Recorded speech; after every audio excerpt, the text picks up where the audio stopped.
vibrant, amazing people than the seniors served by Meals on Wheels. As a volunteer, you deliver a hot, nutritious meal and a friendly hello to someone just like your mother, grandfather, or next door neighbor.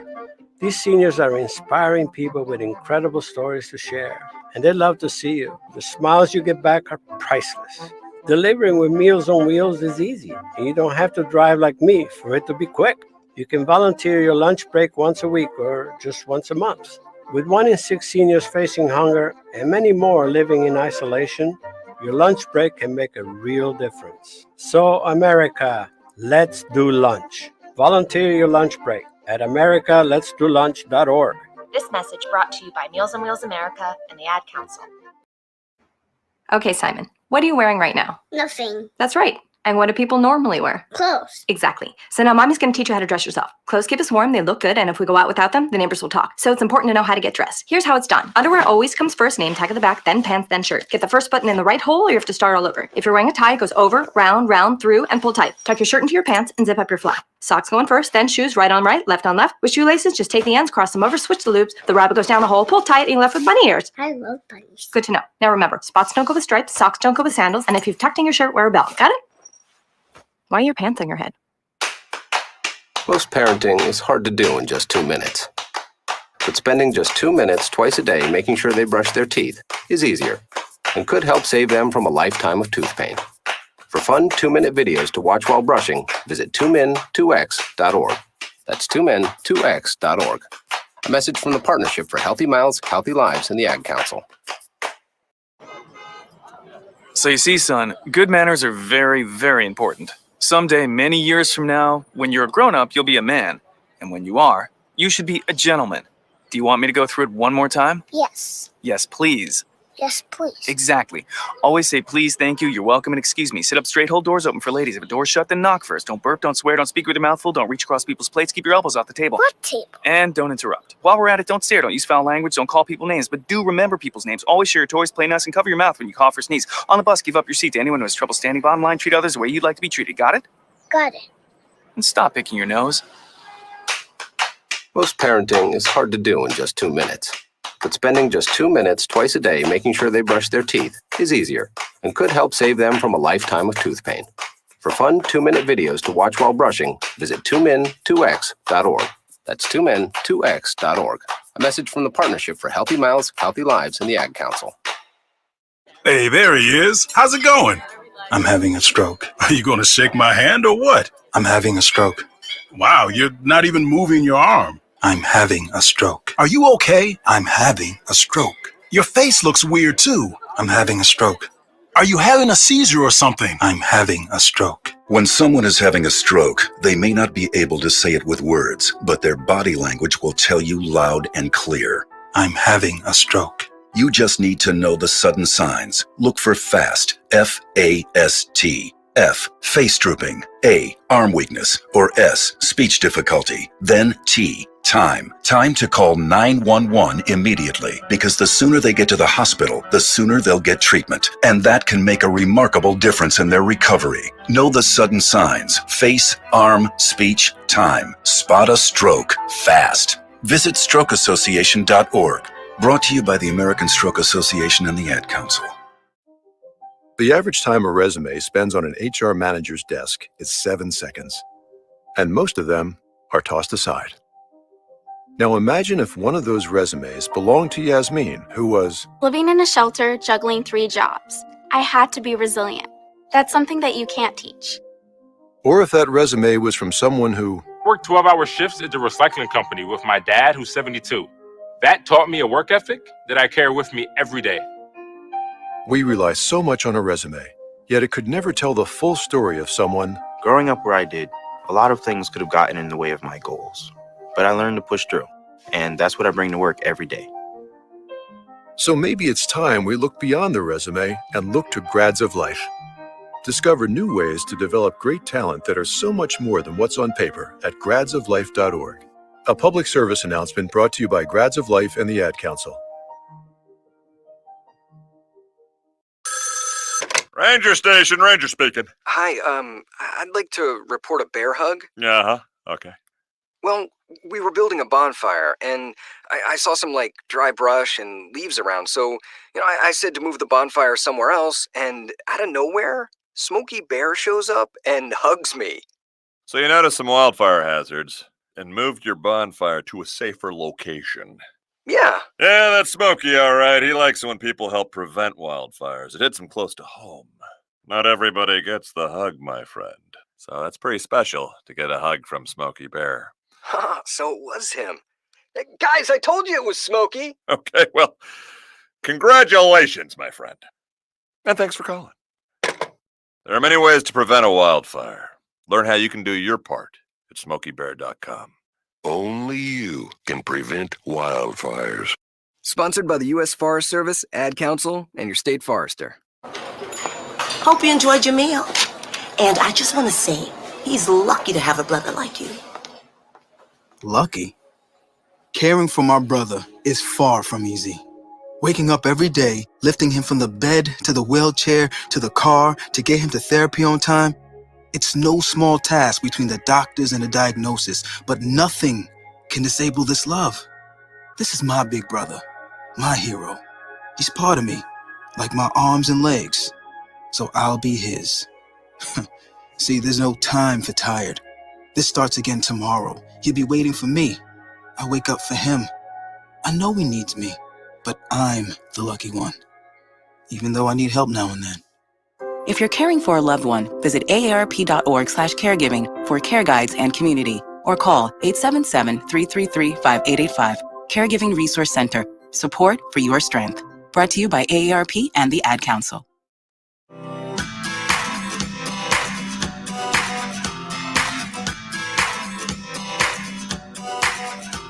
People been saying to your friend, get a different face, and posting on their feed, they're super ugly. The things they say to them online are cruel and they're not true. So tell your friend, I'll stand up for you. Don't worry, I know what to do. Tell the world I see with an emoji to stop the bullies. Know someone who's being bullied online? Send the witness emoji. It looks like an eye in a speech bubble, and it's in the symbol section near the clocks in your phone. You'll let the world know it isn't cool, and you'll let your friend know you care. Learn more about the witness emoji at eyewitnessbullying.org. Brought to you by the Ad Council. It may be hard to believe, but people just like you are already saving money. FeedThePig.org makes it easy. Their simple savings plan teaches you how to start saving without going overboard. So you don't need to mooch off your friends. You gonna finish that grape? You mean the one in my mouth? You don't need to stop buying the necessities. What you're smelling is a natural musk. Ew. You don't need to be a medical test subject. How do you feel? Mostly okay. Sometimes, though. You don't need to get a second job as a stuntman.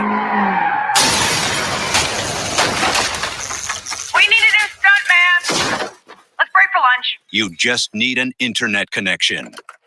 Don't get left behind. Start your personal savings plan with the tips and tools on feedthepig.org. That way, you don't need to sell your soul to the devil. $15 is the best I can do. All right, deal. Brought to you by the American Institute of CPAs and the Ad Council. It's the Worldwide Sports Radio Network. What are you talking about?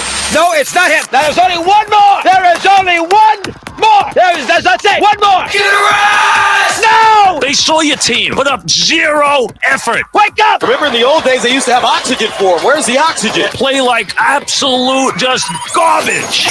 This is the Sports Loudmouths. Yay! Man, can you keep it down? I'm trying to introduce here. With Errol Marks and Speedy Petey. You're not even a has-been. You're a never was. You're a never was. You're a never was. What is up, ladies and gentlemen? As you know, we are the Sports Loudmouths. I'm your host, Errol Marks. My co-host, Speedy Petey. 631-672-3108 is the number to call. You can go to our website at www.worldwidesportsradio.com. Download our app on iOS, WWSRN, or Android Worldwide Sports Radio Network. Speedy, what's going on, bud? Well, I'm not blaming the referees, or as somebody likes to call them. It's the referees. Yes, I was going to say, somebody likes to call them in the Yosemite Sam terms, the referees. Refs? It is the refs' fault. The refs. Refs. Refs? You like that? Yes, I do. The refs? The refs. The refs. You sure it's not the refs' fault?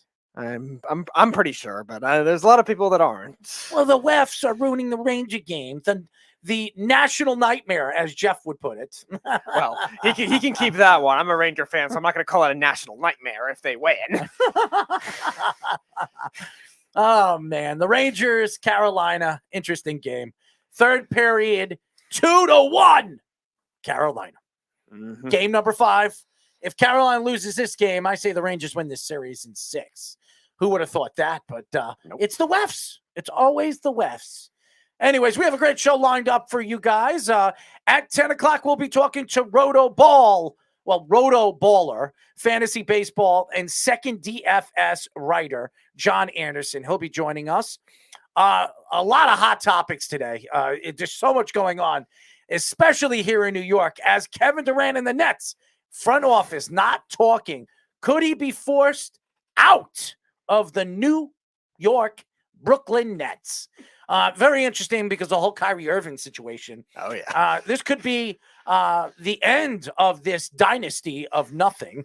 As Sean Marks might be looking for a job as well, as he has ruined this organization just as bad as Billy King has. So good job, Sean. Congratulations. You guys just surpassed the Dwight Howard, Kobe Bryant, Steve Nash Big Three as the Lakers Big Three as the worst Big Three of all time. Now being coached by Steve Nash. Absolutely. We will get into the LeBron James speaking out that he wants Doc Rivers as his next Lakers head coach. Woohoo! Even though he's under contract right now. Yep, you'll have to trade for him again. Oh, how wonderful. What would that be worth? Not much in my eyes. Anyways, we'll get into the Rangers Game 5 recap a little bit later in the show as the game is progressively going as we speak. We will get into the NBA and NHL playoffs as last night, one of the best hockey games you can absolutely watch. The St. Louis Blues and the Colorado Avalanche going all the way to overtime after 50 seconds left, 3-1 in the series. Avalanche has a chance to end St. Louis and move on to the Western Conference Finals.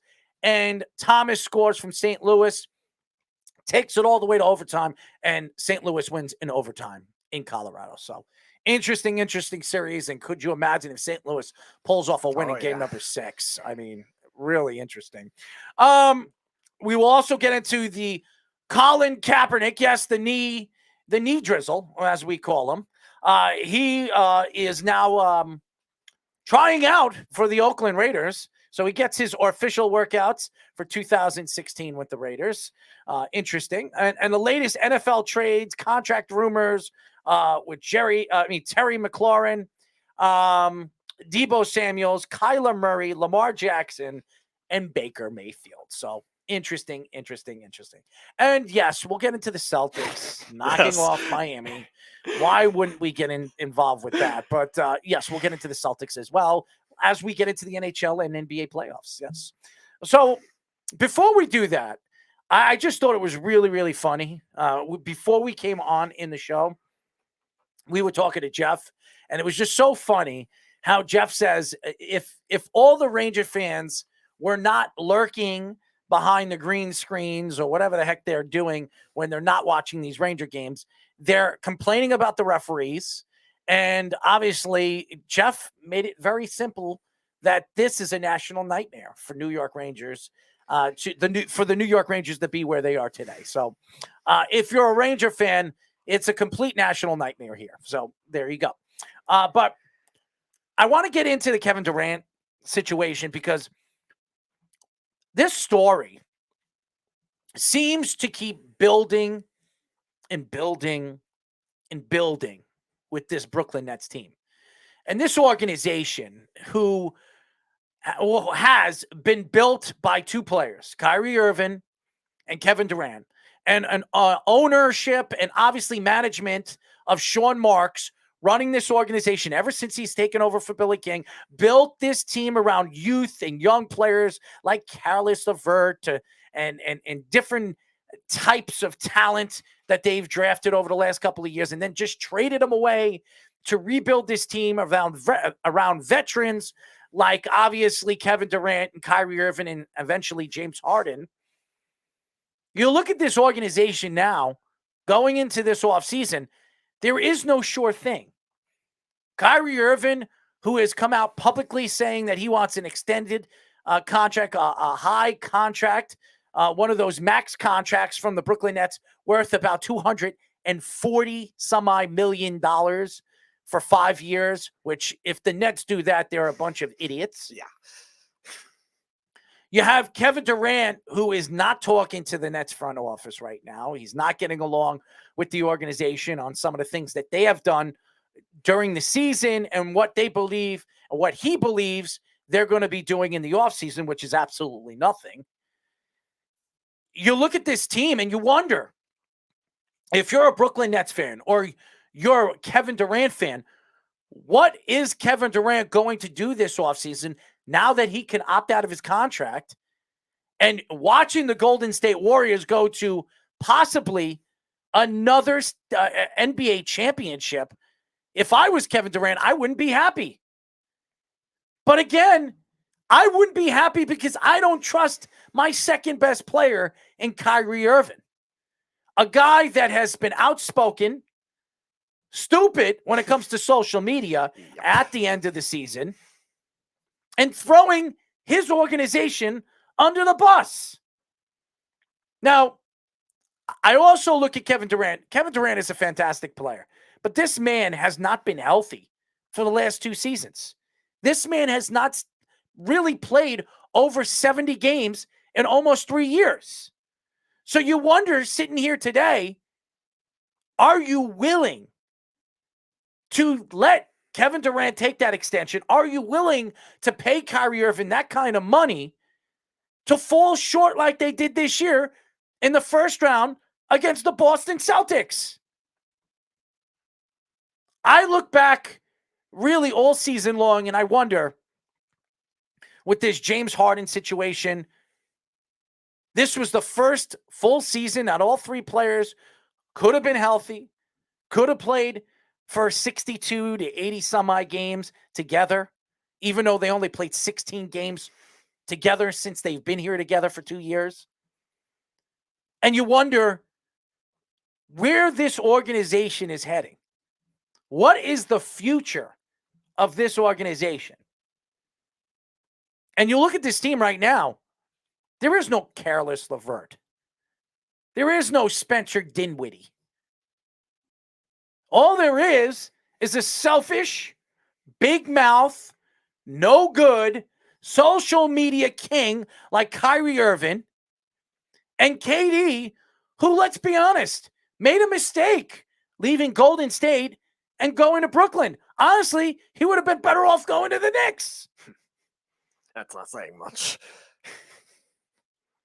I sit back right now and I laugh because the Knicks are, moving under the gun. They're nobody's talking about them. There's nothing to laugh about with them right now. There are stories coming out from the Knicks organization that they're going to go heavily after Donovan Mitchell in the offseason, that they're going to go heavily after Brunson when he becomes available as a free agent. And the Brooklyn Nets, they have no money. They got to pay Kyrie Irving $250 million. Or they're going to have to trade him. Oh, they're going to have to trade him. And now with Kevin Durant in the position that he is, why would you sit back and say, we're going to keep him? Because honestly, he's going to opt out of this contract if Kyrie Irving, you're not going to extend. So you lose Kevin Durant, Kyrie Irving, so you might as well fire Sean Marks in the offseason and start all over again like they did with Billy King. And maybe your only chance of keeping Kevin Durant at this point could be saying, all right, what player do you want? And hoping that he's available to trade Kyrie Irving for, because Kyrie Irving, I think. Donovan Mitchell? Maybe at this point. Will Kevin Durant want to play with Donovan Mitchell? It's always a great wild card. I can't see Utah making that trade. No, I no, it makes no sense. If he wants 5 years and $250 million, Utah's not going to give him that kind of money. And they regressed badly last year. It makes no sense why they would do that. And maybe the Lakers. I mean, playing with LeBron, he's Kyrie for Westbrook swap. Well, Kyrie, you would have to trade Russell Westbrook and maybe. Yeah, you have to trade more than that, but maybe somebody else. But it'd just be funny. Maybe Davis, Kyrie and LeBron back together, KD and Westbrook back together. That'd be funny to think. Or maybe you trade Davis. Maybe you trade Davis for Kyrie Irving. Yeah, and link obviously Anthony Davis, and Kevin Durant. Would that keep Kevin Durant there? Right. Maybe. Right. What I'm saying is you're going to need that exact scenario to happen. Now, granted, Kevin Durant has a lot of player power within the organization too, but there are some levels of it where it could get to be tampering, which we see it illegally and informally a lot throughout the NBA Players Association anyway. So which player will it be and how available will it be to that player? Because the Nets have been really one of the few teams that have gone to these big extremes in this, I guess you could say, fading away from the big three era type of basketball now. It's already fading away. It's all about the top 2 players on each team. And most teams are realizing that the only way you're going to be able to build a roster and build a good bench that's going to last you through the playoffs is having 2 superstars on the team and not going after 3 superstars. Yeah, the method is two stars, maybe a superstar and a star, whatever combination of it, and the rest of it be young, good bench depth, stuff like that. You look at the Suns, you look at the Warriors, look at the Heat, Miami, look at the Celtics. Right. Yeah, so that's the method now. Nuggets of the way building a team, and the Nets kind of were behind the curve when it came to trying to jump into 2016, 2017, that whole stretch where the big threes were still being prominent. Obviously, LeBron making him popular, but then the Warriors doing the same thing too, and other teams have tried it, and they were a bit behind the curve, and now they've gotten to so many extremes where if you can't keep these players happy, you're going to end up with a lot of problems. And yes, even if they do end up trying to trade Kyrie Irving for a star that Durant's going to want, though, too, will that last? Will that work out well? You're gambling on another unknown with these top players and have no bench depth and no draft picks to compensate for the rest. If you were an organization right now in the NBA, would you trade for Kyrie Irving? Honestly, if you were a team out there, 30 different teams right now that are open maybe to add a big-time point guard, and Kyrie Irving is one of the top 3, top 4 best point guards in the NBA, and nobody can argue that. The talent is there. Would you want to take a big mouth guy that has nothing good to say about your organization, especially he has been a coach killer everywhere he's gone? Right. Honestly, would you want this guy on your team? And the answer would be no. And I wouldn't trade him for anybody right now. I'd trade him for a bag of bones. That's about it. He's not worth the money that he's saying that he wants. And I'm telling you right now, there is no way in hell the Brooklyn Nets are giving him $240 million. They offered him $176 last offseason, and they decided to drop out of that contract talk because of the whole COVID situation. And this man does whatever he wants. He didn't want to get the vaccination. Nobody forced him. Nobody should force anybody to get the vaccination. But then again, he didn't play any home games until really at the end of the season. He cost the Nets an opportunity to be a higher seed. Right. So if I was the Brooklyn Nets right now, and I'm sitting back and saying, what are we going to do with Kevin Durant? What are we going to do with Kyrie Irving? Knowing what you did with James Harden, you need to rebuild. This team is not a championship competitive team. This team can't beat Milwaukee in 7 games right now. This team can't beat the Celtics in 7 games right now. This team can't beat the Miami Heat in 7 games right now. And this is just the Eastern Conference. Mm-hmm. Heck, they can't beat the Philadelphia 76ers right now. John says, Nevada judge ruled in favor of former Raiders head coach Jon Gruden on 2 motions Wednesday, opening the possibility of a jury trial on his torturous interference claim that the NFL and Roger Goodell selectively leaked Gruden's emails to force his removal. Sucks says, how about them Celtics? The Wefts hate the Rangers and the Cowboys. Thought everyone knew that. Mm-hmm. John says, Oilers are the biggest dark horse that no one is talking about. Interesting.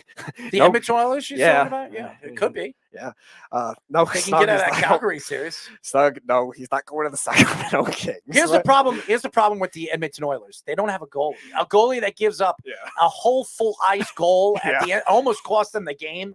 I don't know if I trust Smith as my goaltender all the way through to the Stanley Cup Finals. Right. Even if they get to the Western Conference Finals against the Avalanche or St. Louis, I don't see them beating them. Yeah, and I've praised Mike Smith for a while as being one of the more underrated playoff goalies as well. They didn't make it a lot with the Coyotes, but always played well and stood on his head a lot. But he's definitely had his duds since he's come over to the Oilers. Stuck says Blues were gritty last night. Yes, Jeff, we know there's another Trevor Story home run. Stuck says he's a bum, just like Marcus Smart, in reference to Story. Guaranteed he makes everything to a Jets or Yankees discussion. We were talking about basketball, but okay. Yeah, we'll get to the Celtics, Snug. Our Rangers fans, the new Cowboys fans. I mean, Speedy is a good dude, so I don't know how he's a Rangers fan. Again, Snug, my team affiliations have nothing to do with the beef. Jeff says, hi, Stick. Okay, we're going to go back to the availability thing. John says, how many games has Kyrie played versus KD?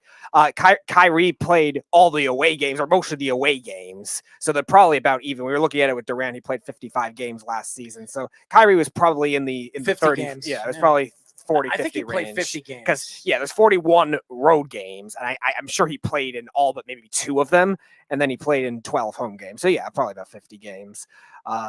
Jeff says no one better off going to the Knicks. Snug says El Mayo, no. No, Kyrie played 29 games last year. Oh, wow. Okay, I didn't think it was that small. So 29 games. He missed a lot of road games then, so wow. Yeah, 29 games. No one is better off going to the Knicks than a team that didn't make the playoffs. John says Nets now have an active roster cap of more than $163 million and a practical cap space of negative $53.2 million. Yes, that's exactly what we're laughing at. And they have no draft picks and no depth. They trusted the old guy LeBron process. And Let me ask you a question. Why are they bringing up the Knicks? All I brought up with the Knicks is they're not the laughing stock of New York right now. Yeah. It's the Brooklyn Nets. Right. They're hiding right now. And that's a great sign for the Knicks, because over the years, the Knicks have always been the center of attention when it comes to New York basketball. It is not the Knicks anymore. It's the Brooklyn Nets. Right. So sitting here right now, all the things that we've heard about the Knicks is that they're going to go heavily after Donovan Mitchell, even though he's not too fond of the Knicks owner. And they're going to go after Brunson when he becomes a free agent in the offseason, because they're looking for a star point guard to run this offense. So I don't know why anybody is bringing up the Knicks. This has nothing to do with the Knicks. We are talking about the Brooklyn damn Nets. And there's teams that go to these levels of extremes that end up having these overpaid guys, and they get out of them a lot better than the Nets have gotten out of them so far. Kyrie's not going to the Knicks. The Knicks aren't interested in Kyrie. They don't want a cancer there. I could see Kyrie going out west, and the only team and the only player that can control a guy like Kyrie Irving is probably the biggest personality in the NBA, and that's LeBron James. Mm-hmm. And I could see that happening. It makes a lot of sense. Mm-hmm. That Kyrie goes to LA and plays with LeBron. They've been successful with the Cleveland Cavaliers. And over there, they have players that you can trade for that will, be worth a guy like Kyrie Irving. I mean, Anthony Davis and obviously LeBron James, even though they've won a championship together in a short season, it just hasn't worked out with Anthony Davis and LeBron James. Anthony Davis can't stay healthy. Right. So why not trade Kyrie Irving for Anthony Davis? I could see the Lakers doing that. I think the Nets are going to have to throw in another piece, maybe a first-round draft pick. But I could see that happening. Your 2029 first-round pick, whatever their next year is. That'd be pretty funny. I'm just saying. No, I know. Jeff says Durant, the second best forward, to Boston to team up with Tatum, the best forward. Well, that's where you have it wrong, but whatever. Snug says KD needs to just suck it up and go back to play Steph Curry and learn the shimmy. Nathan says we got to cover the blue claws. Congratulations. I'd like to see Kyrie go to the Knicks, trade KD to the Sixers for James Harden. John says I could see Kyrie fitting in with the Clippers or the Pelicans. The Pelicans, they got some pieces that they can trade away. Yeah, they do. Williamson being one of them. They don't want him there. I could see Kyrie being a swap for Williamson, or maybe one of McCollum, maybe somebody like that. Yeah, the only problem with that, John, is we've seen Kyrie Irving with young players not work out very well. You look at his stint with the Celtics in particular with that. Was there for 2 years, and they played better, especially in the playoffs when he was hurt. And I don't know if the Pelicans are guaranteed to be the same kind of thing, but the effect that he has on those players, same thing with the Nets too. Why do they have to trade all these young players away in order to get James Harden? It's because he didn't like playing with them. He was alone for his first year of his career when Durant. But it's the referee. When he was his first year with the Nets when Durant was hurt and didn't do very well collectively with those young players. Yeah, they still had a solid team. They made the playoffs as a low seed, but it was one of those things where Kyrie Irving, with his wacky personality and whatever's going on in his head, it didn't really bode well with Joe Harris and Shamet and like the young players you were mentioning too. And the Pelicans have that same kind of thing right now. And McCollum too. Is he going to want that kind of thing if he's going to be controlling that? Because he's now the star of that team. And was he going to want somebody like Kyrie Irving is another question. No, McCollum would be part of that trade. I mean, obviously you can't keep two guards like that. McCollum is the point guard of that team. He is running that offense now. He's going to be that guy. He's the center of attention to that offense. Kevin Durant would probably want a guy like CJ McCollum and maybe another piece from that Pelican team to make an even swap. But would you want to trade for a guy like obviously Kyrie Irving? I don't know if I would.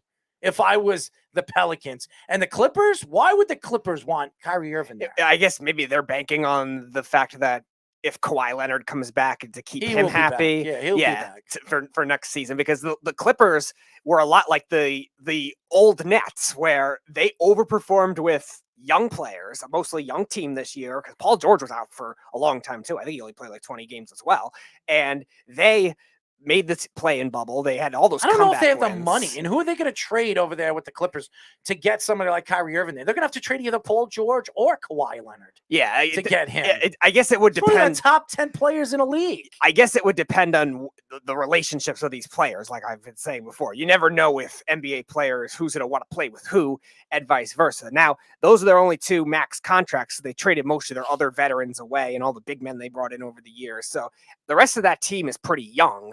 I mean, Reggie Jackson might have a max contract. I don't remember, but that's really the only other veteran guy on that team. So where does John Wall go from here? John Suggs. Just probably bad contract swap at this point, because he hasn't played in forever, and he hasn't played for a year and a half. And Yeah. I think that I think position put him in position to succeed. And there are teams that he fits where he can go starts off the season as a backup and maybe earns his way in a starting lineup. Now, there are quite a few teams that would be interested in a guy like John Wall. The Lakers being one of them. Lakers need a point guard. Russell Westbrook, they're looking to trade. Maybe they trade with Houston, an even swap. But why would Houston trade back for Russell Westbrook? Yeah, and you're not going to get a lot of draft picks from the Lakers either. So you want a team that you want to be able to get something back. Either Dallas would be a nice team if they lose Jalen Brunson. Possibly, yeah. He might be a good fit over there. To come some off the ball bench handling duties, or start the season as a guy that could earn his way in that lineup. I would say the Bulls, but the Bulls have obviously. Yeah, they already have all their max contracts. I mean, unless they lose Not the Walls. I'm sorry, Lonzo Melo, Ball, yeah. the Bulls. Yeah, that's what I mean. yeah. I mean, they have all the max contracts already spent from last offseason too. So unless they do move Levine in the offseason, or he ends up leaving, maybe that's the case, Miami, but, maybe. Let me think, because John Wall to Miami. Because they already have Lowry, Adebayo, and Butler all Isn't max Lowry contracts. a free agent? He only signed a 1-year deal, didn't he? I thought he signed a 3-year deal. I don't know. But I don't know if they wanted that type of player again. I think Miami would be an ideal spot where they could ease him in off the bench if they do end up doing that. But I don't know if they have the money to make that kind of thing work because of those other contracts. Again, the Bulls and the Heat are both perfect if this was last offseason. I just don't know right now if they're going to be able to make that kind of thing work. And you're gambling on somebody that, again, hasn't played in a year and a half, really is more of an attacking point guard. So how much speed has he lost is another question. Kyle Lowry's contract, 3 years, $85 million. Okay. Yeah, so I think they're just going to roll with that just because he knows the system a little better. Yes, he had any injury problems this year, and last game he was horrible in the playoffs. But I don't know if they would take that kind of thing. Says John Wall for Bradley Beal. It's a lot of money for Kyle Lowry. You can't stay healthy. No, I know. No, it's looking like more and more a bad contract, but it's only one year into over. it. Carolina just scores. Oh boy. I think this game is pretty much over, and they'll be going back to Madison Square Garden up 3-2, going into game number 6, and it's the referees, the national nightmare, the Rangers. Well, the Rangers losing is quite a national nightmare. Well, but for you, not for me. Speaking of mocking people for blaming the referees, we have Jeff on the phone. Jeff, what's going on, man? Gentlemen, our national nightmare is almost over. Well, they still got to go to Madison Square Garden to win. What a debacle this has been. How are the Rangers this close? Thank God for Svechnikov here. Huh? Stuffing it. You right sure at it wasn't the target. referees? Oh, it's the referees. Oh. that kid bitches. Everything's the referee's fault. That little whiny bitch. You're so mean, man. But How I mean? yeah, because name one time. We've talked about this already. Name one time, just one time, that any of his teams have lost where he didn't blame the refs. Name one. I can't. We've said this already. I said it off air. I can't remember a game or obviously any time of a season or a playoff game where his teams were there and he couldn't or found a way to blame somebody for it. The referees, the coach, the players stink, or he just says that the Cowboys don't know what the hell they're doing, or the oh yeah, they don't know how to run a play with 13 that's seconds. the only thing that he's ever been right about. They don't know what they're doing. Oh yes, they're the same ones who call the quarterback draw when you have no timeouts and then had 13 seconds to run down the field, and they couldn't do it. But our national nightmare is almost over. Thank God. One more game. That's all I got to get through. They got to beat him in Madison Square Garden, and no, they don't. No, they don't. They can lose there and come back to Carolina and win then. If they go Game 7, I say the Rangers win Game 7. There's no way. There is no way the Rangers are going to go to a Game 7 and let this Carolina team win. I'm telling you right now, they have to beat him in Madison Square Garden. They do not want to go to a Game 7 where the pressure is on them to win. And the Rangers have no pressure. Everything is all pressured on this Carolina Hurricane team to win. Because if they don't win this year, when are they going to win? Because no, they're not going to win. They're definitely not going to win. I'm just saying that they're expected to go to the they're expected to go to the Eastern Conference Championship for the first time of this. Not the first time they've ever gone, but for the first time in almost 10 years. Well, they did 3 years ago 3 years against ago. the Bruins. Yeah. When did they win the Stanley Cup? Right. 05. And what happened? Yes, the Bruins swept them. I know. No, that was the funniest. Right. That was the funniest sequence of event playoffs ever. The Islanders sweep the Penguins, then got swept by the Hurricanes, and then the Hurricanes got swept by the Bruins. That's funny. Absolutely funny. Four sweeps in a row or 3 sweeps in a row just to get swept by the 2 of the same teams. That's pretty funny. Yeah, actually. real funny. Anyways, to finish up with some basketball, and we'll get into the NBA playoffs as well. LeBron James wants Doc Rivers as his next head coach. I don't know how this possibly could happen, okay? Now, I understand LeBron James runs the Lakers. I understand he runs the NBA. He runs Adam Silver. He might as well be the commissioner of basketball. Really, he should be, okay? Because anything LeBron James wants, he gets. But this doesn't likely mean it's going to happen. I can't see it happening. And what do the Lakers have to give to land somebody like Doc Rivers? And is the 76ers willing to give up their coach after a successful season? And this was a successful season for the 76ers, especially adding James Harden for no reason whatsoever, but they traded him for Ben Simmons, who absolutely is a debacle. But nevertheless, that was a win, though. That trade was a win for them. No, I said that it was a win for him because they got James Harden. At least he played in the playoffs, and Ben Simmons couldn't even step on a court. So it was an absolute win for him. So why would they get rid of a coach where his second year? His second year. His second year where they've gone to the second round, and they have a chance next year to be a contender. What are you going to say? You have to tip your cap to James Harden, though, a little bit, right? With his tribute to Ben Simmons. What a tribute that was. I thought it was absolutely beautiful tribute to miss every jump shot in a Game 7 as a tip of the cap to Ben Simmons because he couldn't shoot either. Well, we all know about those two players. They're horrible in the playoffs. It's amazing how great of a player. 9 points in a Game 7. 9 by a max contract player. Beautiful tribute. Yeah, he became the third option. He became the third option for the Sixers. It's unbelievable how what James Harden turns out to be when he gets into the playoffs. I mean, this guy is a non-stoppable. Yeah, he's a non-stoppable offensive player in the regular season, and then when he gets into the playoffs, he can't hit a lick. He can't hit a jump shot. He can't hit a three-point shot. He can't shoot a perimeter shot, 17, 18-foot jumper. I mean, this guy completely forgot how to play basketball when he gets into the playoffs. It's unbelievable. Ben Simmons never knew how to play basketball. At least this guy actually knows how to play and won an MVP. So, and was at one point for 5 years the best offensive player in the NBA. But really, you look at this story, And obviously, it's just a story for LeBron James to spark rumors on why he doesn't belong with the Lakers anymore and why, if I was the Lakers, I would move on from LeBron James. Now, are the Lakers going to move on from LeBron James? Probably not.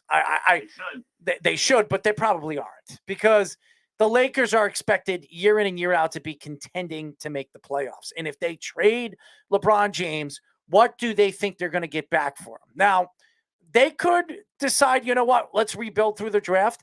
But this team is not a rebuilding team. I mean, this is a team full of veterans. Now, they have a couple of youngsters, but not guys that you could build your team around, like the Golden State Warriors, like a Poole or a Wiseman. They don't have those type of players. And they're not, if you want to talk about, I don't know, Miami in a Robinson or Tyler Hero situation where they have players you can build your team, your organization, or the Celtics, a Jaylen Brown or a Tatum type of player. They don't have those guys. But you don't need to get that for LeBron, right? Like, and listen, I'm just going to use one team as an example, but there's plenty of teams out there that have guys similar to this. So I'm just going to use it as that. Don't take it as this is the trade I'm proposing, okay? Don't do that. But if the Lakers traded LeBron to the Heat, yes, I already know he's been there. It's just an example. Don't get carried away, Speedy, right? And they just got back like Gabe Vincent, Max Strus, and Duncan Robinson. That's what the Lakers need. They just need role-playing shooters around Russell Westbrook, who's ball dominant, and Anthony Davis. They just need role players that can shoot. They don't need another max contract guy or ball dominant dude. And you can get that for LeBron at this point. You could trade him to Boston and get Peyton Pritchard, Neesmith, and Grant Williams. You could get more than that for LeBron James. I mean, LeBron James is... Right, but all I'm saying is that's all you need. You don't need another max contract guy. All you need is two, three, four players, because outside of the three guys they got, LeBron, AD, and Westbrook, there is no one else there that can play basketball. There's no one on that team that can play basketball. So fill out the team with decent shooters and guys that can play, and that's all you need to do. John asks, who picks up Zach LaVine if the Bulls let him go? We were saying the Mavericks off air a couple days ago. I think he'd be a perfect fit for the Mavericks. I really do. Playing with Luka Doncic, I mean, you have that other offensive player that you've been dreading in this series against a Golden State Warriors team that's been out shooting you on the perimeter. You get a great perimeter shooter, a guy that can absolutely take over offensively when you're not playing or you're on the bench resting. I mean, Brunson's played well throughout this playoffs, but he's not that second option. He's more like a third option on another team. They need a Zach LaVine. I think he'd fit perfectly over there in Dallas. The Lakers are the team that he really wants to play for. He grew up a Laker fan. He grew up a Kobe Bryant fan. So I wouldn't be surprised if he'll sit down with the Lakers and talk. But what are the Lakers willing to get? First of all, they're going to have to trade Russell Westbrook. Trade somebody, yeah. And maybe Anthony Davis, or maybe they keep Anthony Davis, or they trade LeBron. They're going to have to figure out how they're going to maneuver some of these contracts to bring in a Zach LaVine. Trading LeBron should be the move. He's the oldest, and he's also going to start holding whatever franchise he's on hostage, so they draft his kid this summer or whatever, or next summer. So and he's getting old. He's not what he used to be. Can he still play? Sure. But it's time to get younger and get deeper. Like, look at the teams that are still playing. Okay. Outside of Dallas, okay. They have, but the Celtics are deep. They have a bench. The Heat are deep. They have a bench. The Warriors, and I know Errol's gonna hate this, they're pretty deep. They have a bench. They have guys that can come and play. The Lakers have 3 dudes and 12 more Speedy Peas. That's it. They got a bunch of old players. Carmelo Anthony needs to go. Maybe retires at the end of the season. Right, bums. They have bums. They have absolute bums. They need to rebuild. But you can do that just by getting rid of LeBron. Just go and get shooters. Go get Max Strus, Gabe Vincent, and Duncan Robinson from the Heat. Or you can trade them to Milwaukee and get Grayson Allen and a bunch of Pat Connaughton and a bunch of those. How about this? How about this? How about Utah? You reach out to Utah. Now, obviously, Dwayne Wade's one of the owners over there. Him and LeBron are very close. You trade him to Utah, LeBron to Utah, for a guy like Donovan Mitchell and maybe another piece. LeBron goes to a team that can absolutely succeed and win over there and has players around him like Conlin and all those other guys. And That's not going to help. That doesn't help them. But it helps the Lakers. You bring in Donovan Mitchell over there, and it doesn't help because it would just be a repeat. Only Donovan Mitchell instead of LeBron, or you'd have a team that's only 3 players because Donovan Mitchell's going to get a max contract, and they would. He already has one. He's already under contract. Right, but they would still have nobody else there. Nobody else. It would be the same thing. I don't know if Donovan wants to be traded there. So they need to shed the contract and get more players, more shooters, be a deeper team. It makes a lot of sense. And I could see this happen. Even though a lot of Knicks fans are hoping that Donovan Mitchell goes to the Knicks, I have a feeling that Pat Riley's going to pull something off. They fall short. No one's going to the Knicks. They fall short. They'll fall short. Go to the Knicks. The Knicks are bums. They never get every year. Everyone's going to the Knicks, and every year they end up with nothing. They'll fall short. The best player that they've signed in the last decade has been Derrick Rose. They'll fall short on Donovan Mitchell. He'll go to Miami and he'll win over there in Miami with Jimmy Butler. That's what could happen. Now he won't win in Miami because they'd have to play the Celtics, and we all know that. If he goes over there with Jimmy Butler and that team that they have right now, I'm sorry. I know Jimmy Butler's been so great. I didn't say that, but you put him with Donovan Mitchell. That's a pretty good dominant team right there. Why? So they can both miss open jump shots? Could you stop, Jeff? You got to be kidding me. If you don't think Donovan Mitchell would fit like a glove over there, I don't know what the hell you're watching. Right, and then the problem is they got another max contract and they'd have to shed more guys off their bench. Well, they'd have to trade somebody anyway to make the money. And he's already under contract, and his contract is not that max. I mean, what is he making, 163? I think he was in the years. first wave. Yeah, he's got 3 years left on his contract. You have a pretty good control on that contract. I think that's a pretty good contract to hold on with Donovan Mitchell. So I think it fits. Yeah, 5 years, 163, which is the he's max. Got 3 years left.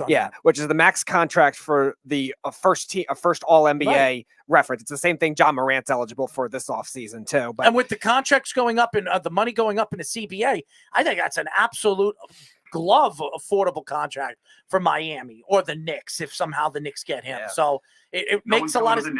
Again, I'm just bringing up that. First of all, you say nobody's going to Knicks. The only 2 or 3 teams he mentioned was the Knicks being the number 1 prospect team that he wants to go to. So don't say nobody's going to the Knicks. Okay, in the last 20 years, who has chosen the Knicks? Carmelo Anthony?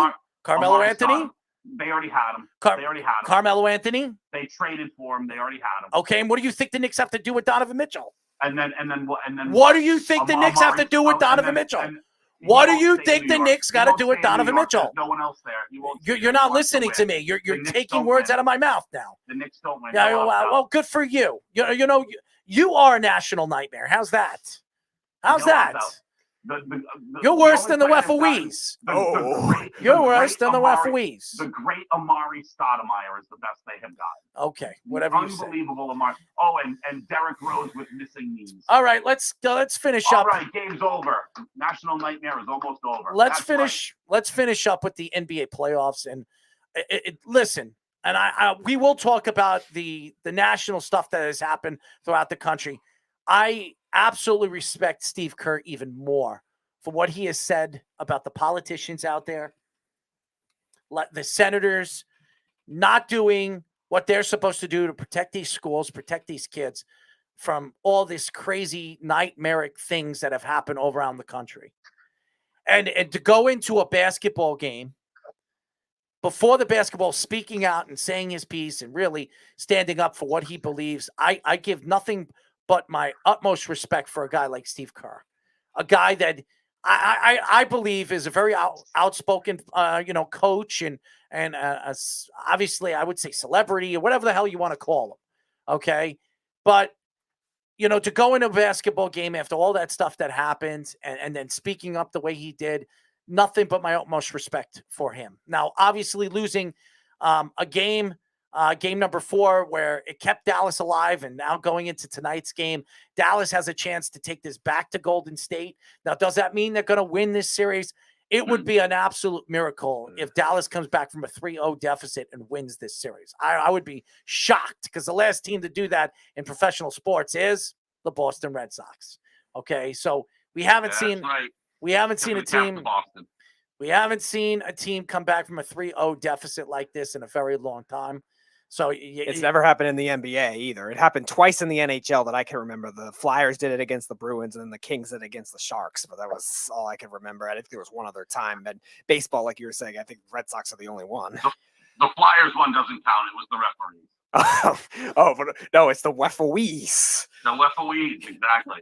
But I mean, if you look at this situation with Golden State, I expect Golden State to come out strong tonight and give them all that they have. And we'll see if their stars beat out the one star that has been dominant throughout the playoffs and really has been the best offensive option throughout the playoffs in the whole NBA playoffs in Luka Doncic. Now, he hasn't had a good series. Wiggins has defended him very, very well.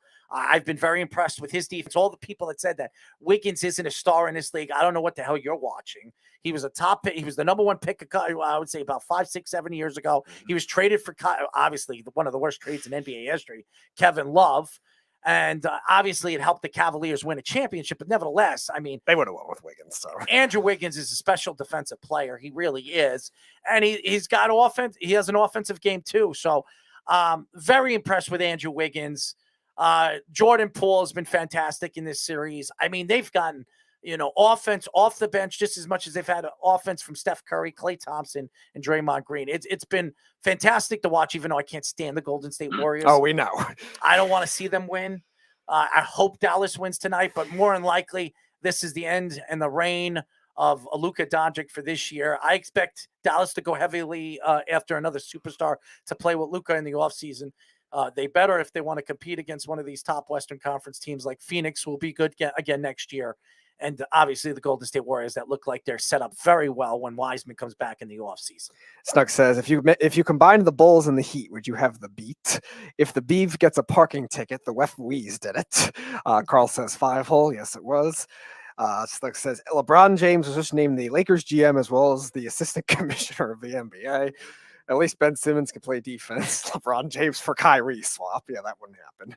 The Lakers need bulk talent, 3 or 4 players that are respectable, better than the trash that they currently have. The greatness in green. Go Celtics. Everyone wants to go to the Knicks, and it never happens. Jeff is not a nightmare. He is a fine gentleman who has the best sports knowledge of anyone I know. Constantine got it done. Go Sox. Yeah, okay. And Golden State is up by 10 midway through the second quarter. What are you saying, Jeff? Tip of the cap to whoever said go Sox. And well, yeah, that's the fine gentleman. That's your boyfriend. That's your boyfriend. That's the fine gentleman over there in Sacramento that wants to get on his hands and knees and give you a nice little smurf. There you go. Smurf. Just because I respect Snug's intelligence doesn't. I don't know about intelligence. More like very intelligent. He has a form of retardation. Okay, so and a masturbator. A masturbator. That's about it. No, masturbator. So now he fishes. That's about it. Maybe he fishes for Smurfs. And maybe he masturbates for Smurfs. Oh God! And now you take it to another weird extreme that does not need to happen, even though Snug probably enjoys it. How about that game last night, though? Terrific Celtics. And let's finish up with the Celtics. Points. By the way, Jon Anderson will be coming on at 10:15, not 10 o'clock. Okay, that's fine. Here's what I'm going to say about the Celtics. I think the Celtics right now are fighting a tremendous amount of injuries, just as much as Miami. Miami has been fighting more injuries in this series. Now, does that give them give any kind of reason to make excuses on why the Celtics are up 3-2? No, I think the Celtics are the better defensive team in this series.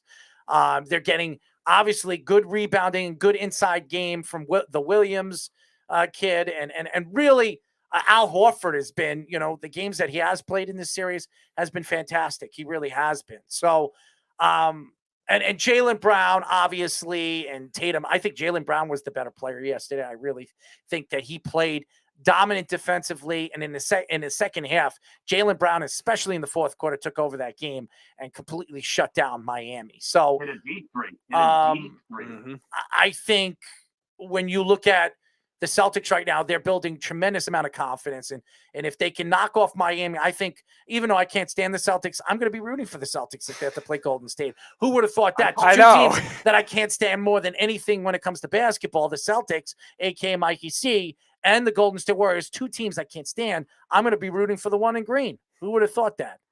better. Oh, you can't root for Vinny Rubo. Well, that's a whole nother story. He's rooting for But Golden State. I Of told course you, he is.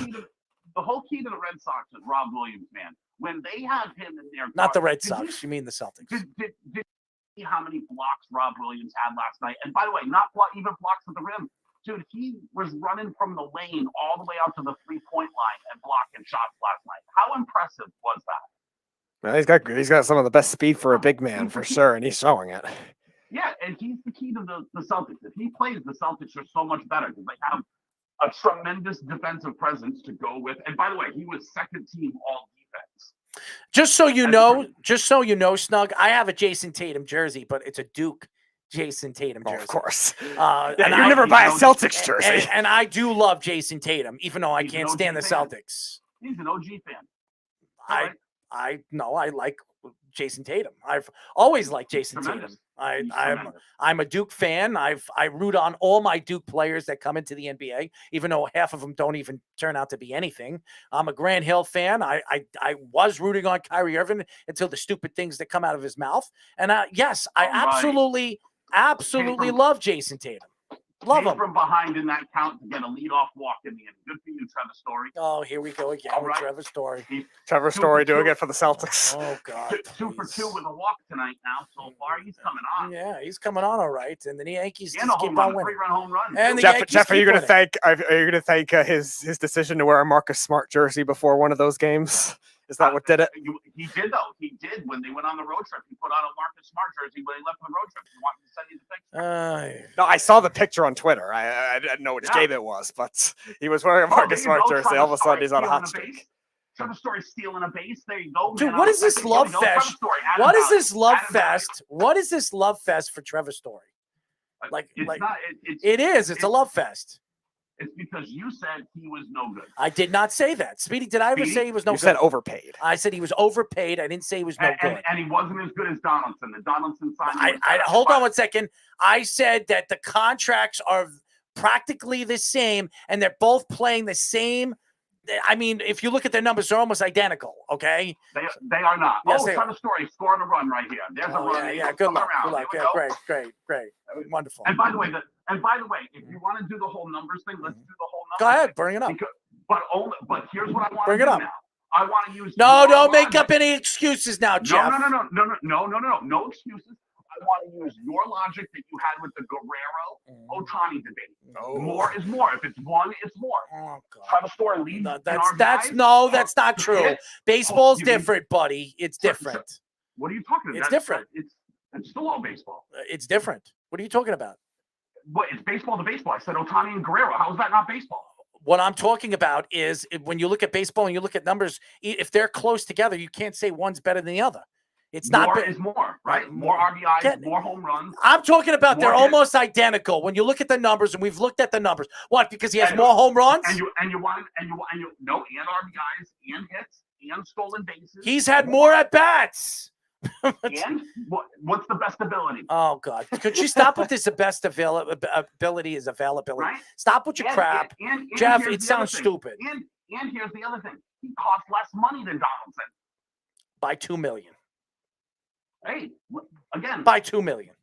We've talked about this today, and I'm not going to get into this conversation. It's stupid. Your guy has worse numbers with getting not by much. And please, the Yankees are 32-13 to the Red Sox. I don't know, 19. They're 2 games under 500 or something. And even if you're comparing it to the money thing, you're getting a better value. You know what's so funny?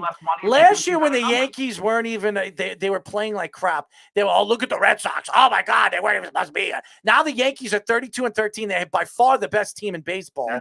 By far. Nestor Cortez was terrific again. Yes, he was. Absolutely fantastic. And the Yankees found themselves a gem. I'll tell you that right now.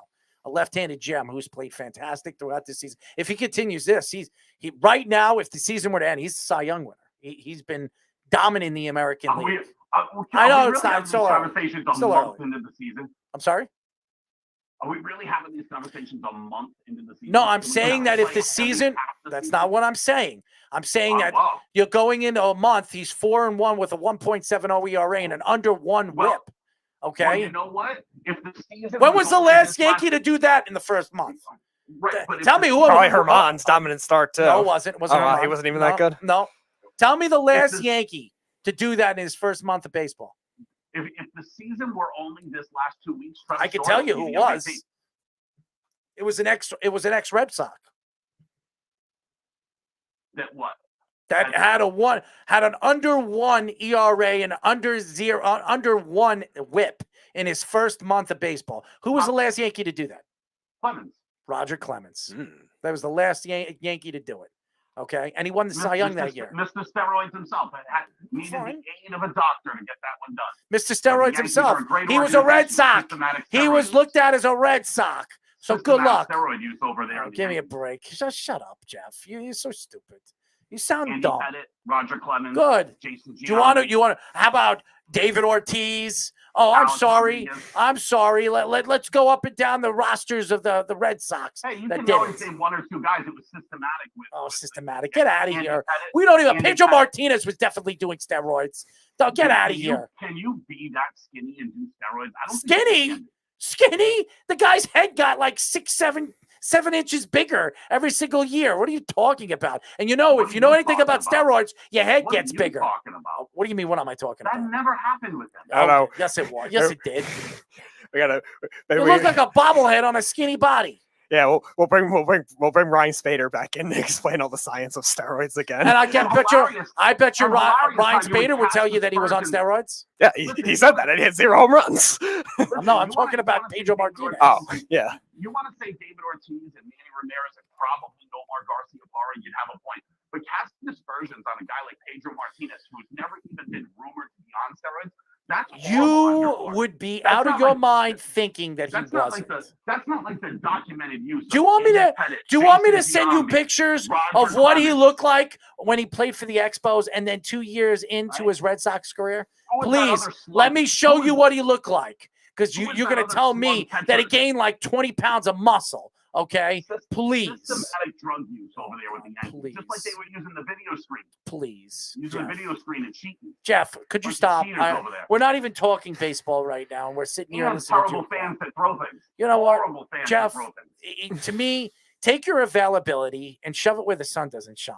Your national cherub over there. New Yorkers are just the worst people. That's why they. Oh, there it is again. New York's the worst. Oh, the it's only a matter of Beatles. time.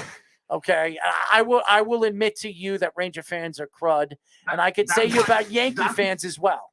But I am a Yankee fan. This is why the Mets should be the team of New York. Yeah, okay, shut up. Absolute- Could you please stop? Because I'm going to hang up the phone on you. I'm so tired of listening to you. An absolute organization of pride. Yeah. And goodwill, the New York Mets. Yeah, and you know what my pride is every single day is getting you on the phone and telling you to go sink to the bottom of the ocean. How's that sound? You know those are like dumb things you say when you're like, oh, I hope you float to the bottom. The sink. No, I didn't say float. I said sink. No, You float did was the with other the day. no, float was said what, sink. that was to impersonate the beef.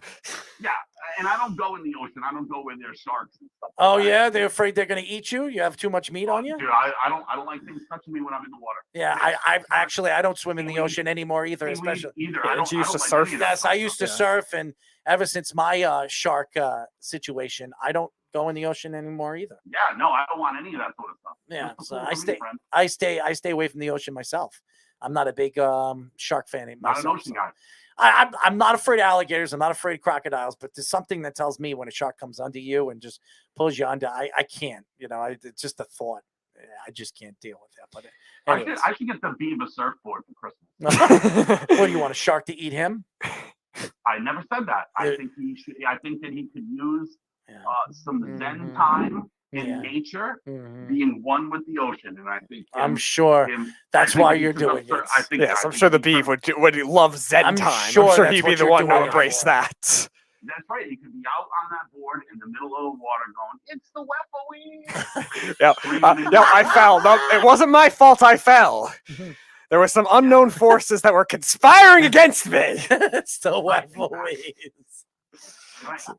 Snug one with nature. Snug says, I like to stroke It's it to so sexy Weppawee. cupcake pics. Yes, I'm sure you do. I can't wait to see Earl in studio in a Tatum jersey. Oh no, it's got to be the green jersey. No, I don't know. Errol would have to lose some 4 bets for him to You wear will never that. see me wear a Celtic jersey ever. So Carl says Grant Hill drinks Sprite. Snug says Earl loved Story before he signed with the Sox and hoping the Yanks would sign him. who? Story. No, I didn't. I said that the Yankees were interested in him. I never loved. I said it was a possibility because never of loved Trevor Story. Never. I don't know what you're talking about, Snug. Terrific player. He's out there stealing bases. Oh yeah, he's terrific. He's great. Yeah, he's a great player. Snug says, don't worry, the injury bug is starting to make its way. It's around the Yankees like a bad case of syphilis. And they're still winning. Figure that one out. New York and San Francisco was like the meccas of steroids. One more game, they're 20 games over 500, Snug. Wonderful, isn't it? Snug says, oh, I kicked for a beef surfboard. Let's go start a GoFundMe. Bayshore would participate. And Carl says the East River. Oh, the East River. That's pretty good. I couldn't imagine the beef on a surfboard. Could anybody imagine that? Seriously? Oh, no, it'd be just a massive blooper reel. I don't know if he would have the balance. He can play basketball. I'll give the Beav a lot of credit. He can play. He's not bad. He's not a bad basketball player. But he never wants to play me one-on-one. There's something about that. It's just I think the fear of playing me. I can't play one-on-one right now because of my hip. But when I get a chance to get healthy again, I've always wanted to play him one-on-one. He just doesn't. So was Tony Rubo. Yeah, I was going to say. What was that? The 2-on-2 matchup that I was going to broadcast for you guys? It was going to be me. You and Matty Caps against the Rubo, two Rubos. And we would kick their ass. We would kick their ass. I guarantee. I'd put any amount of money on that. We would kick their ass. But it never happened because those two guys are just little chicken, you know what. So Stark says the only thing I can imagine the Beef doing is making coleslaw. Yep. Well, that's why he's the Sultan of coleslaw. So obviously we're in baseball, and our special guest will be joining us at 10:15. Obviously, we're at the top of the hour right now. We will be talking to RotoBall Fantasy Baseball second DFS writer, Jon Anderson. He'll be joining us for the first time on this show, so I'm sure he's excited, and we are just loving it. As in his Roto world, you should ask him who he would take, Trevor Story or Josh Donaldson. He would take the Wefoese. That's what he would take. Well, no. See, the Wefoese. See, John works for RotoBaller, so if the B were to pronounce it, it'd be WotoBaller.